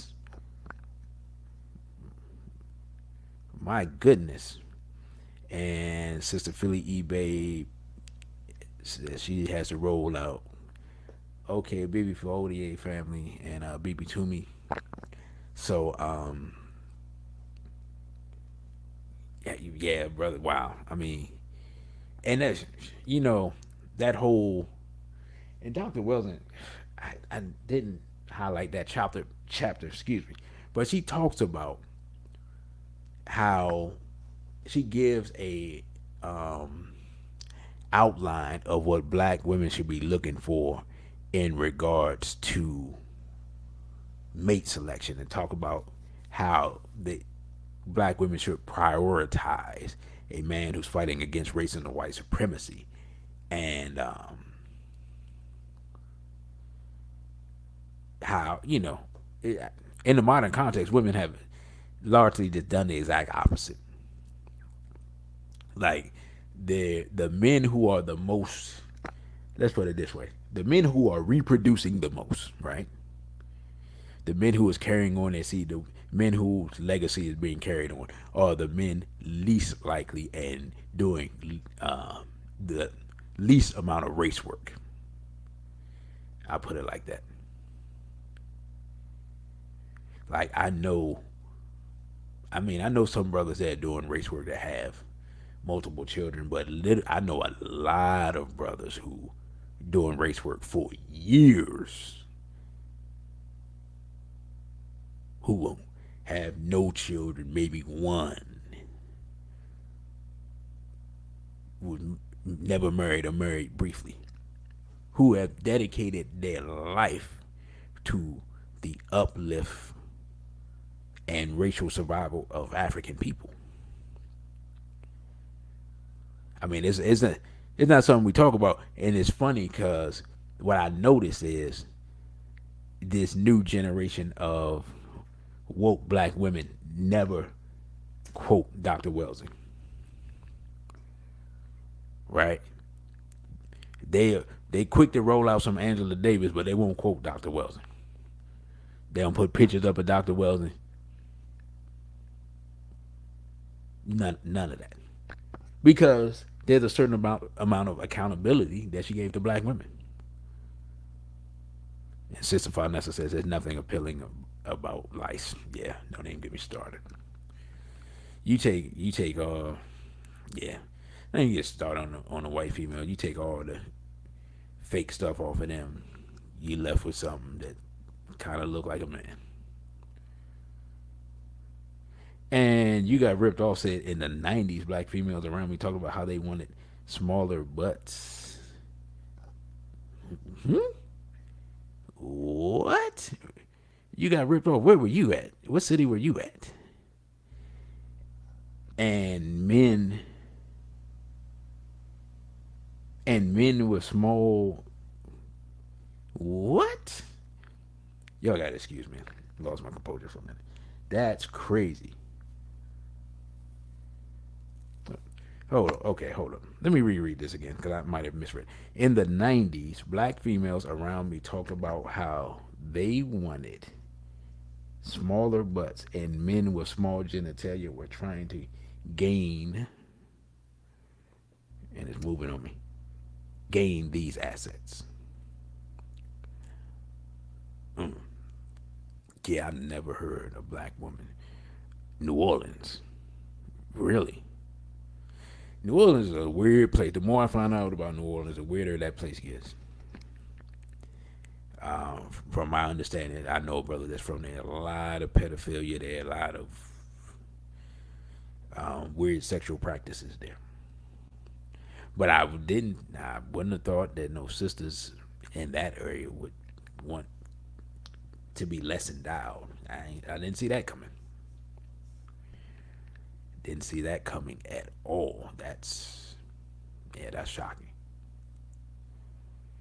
But yeah, this, I mean, as we see, looking back at it, looking back through the history, looking at these books, documents, tapes, videos, lectures, and so forth, so on. This attack on masculinity has been a thing for a good 50 years. So we should not be surprised, and some of us at times, all of us to some degree, I would say, have been somewhat complicit in it, and at least not openly fighting it. The good part, and you know, because I have to say there's a good part. The good part is there's an organized resistance against this stuff, and it's called Straight Black Pride Movement, which a lot of you are familiar with. If you weren't familiar with it, you're familiar with it now. Um, the bad part is physical organization in the time of COVID is difficult. That's why I have chose to do the lecture in the manner that I want to do it. One, I want to do it in a way that people who would not be able to attend, which is almost everybody unless you live directly in this area, will be able to see it. But two, and it's gonna sound weird, but it's the God's honest truth. When I've done stuff for free, people don't show up. So I'm gonna do the opposite. I'm gonna charge. And the good part is, many of the people here who are listening to the show have supported this show monetarily via the Cash App, which is $DC Radical One. What I want you all to do this time is, because the event is coming up in approximately 3 weeks, support the event. Buy a ticket and watch the Africa versus Everybody Reloaded lecture. You know, that's what I'll say to that. If you follow me on Instagram, the link is in the bio of Instagram. And I guess I can edit this and put the link in the bio, the link in the description for this show. For those who, well, actually, no one has seen it in its current form all the way through. But you know, I feel like you'll enjoy it. I just want to get the technology right, so the visual experience is as compelling as we can be, and the technology is good enough so that there's no interruptions, so that you know, it can everyone can view it as if they are there. So that, I mean, until this current situation changes, that's how Straight Black Pride will be doing some of that organizing. And just to let you all know, after this, we are doing Dr. Khalid Muhammad Day, and we're going to do it the same way. So, again, that's coming up December 19th, the Africa versus Everybody Reloaded. If you follow me on Instagram, you will see the flyer posted early in the morning. The link will be is in the bio Instagram. You know, like, share that information when it comes out. I ask that you all, you know, get an e-ticket unless you're here in DC. You can come on out and you know, support the movement the way you all have been supporting the movement. Because I can truly say that I have received good monetary support via the Cash App from the listeners to this show. And so I'm just asking that you all take out what you would have normally sit this month and just put it towards the lecture. Because the more in the grand scheme of things, the more successful it is, the more that money can be poured into technology in order to make it better, and a better experience for you all. Because this looks like this may be our methodology of spreading this information for the time being. And Brother Teku says black love is a revolutionary act. Yeah, straight black love is a revolutionary act indeed. So again, that is December 19th at 2 p.m. And then December 20th, that will be live streamed for free from the gravesite. If you do not have your copy of Dr. Chancellor Williams' book, The Destruction of Black Civilization, and you got ripped off, says, or do both. Yeah, now, if you can afford to do both, then yeah, do both. You know, you can still hit up the Cash App at $ DC Radical 1 and get your ticket. Because the good thing about if you're out there and you get your e-ticket, you know, you will have access so that, you know, you can show it to the family. You know, you can watch it in different rooms, or you can just put it on the big screen and just lay back and relax. I remember that Divine Guard said we become too passive in this biological war. Yeah, that's a whole nother discussion. Yeah, and that's part. Yeah, that passivity is part of the feminization. But quick story, I remember when brother Genie and Bob Rudy did the Warriors conference in, it may have been like 2016, maybe. I'm not sure. And there were some other people there, and we had a watch party. You know how people have fight parties, and some people might have had a fight party last night for that thing that was happening last night. But we had a watch party. We had maybe like half a dozen people. We got some food. A sister hosted us. She made some food, and we had a watch party for the Warriors conference. You can have a watch party for Africa versus Everybody Reloaded, Chancellor Williams Day, if you so choose. You know. So with that, brothers and sisters, I am going to conclude this podcast. I thank you all for your support. I thank you all for the interaction. There was a lot of interaction today, a lot of good discussion, and I think because I'm kind of busy with putting together these lectures, but I think in January I probably will do another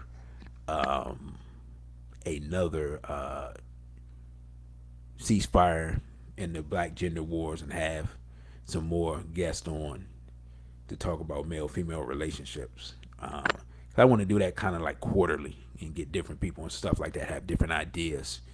And if you have not subscribed to the YouTube page, subscribe to the DC Radical 1 YouTube page. Again, Instagram is dc.radical, the numeral 1. The Twitter is dc_radical_ONE. The YouTube is capital D, small c, radical, the number 1. And of course, the Cash App is $ DC Radical and the numeral 1. And Sister Martha says doing lives on YouTube is a good move. Thank you, sister. I appreciate that. And so those are all the ways to follow me on social media. Again, the flyer will be out tomorrow morning. Devon Guard says, respecting more life to you, brother. SVP family. Thank you for that, brother. BB Toomey fam and Straight Black Pride. Missing everyone this year due to circumstances from you got ripped off. Yeah, brother. It's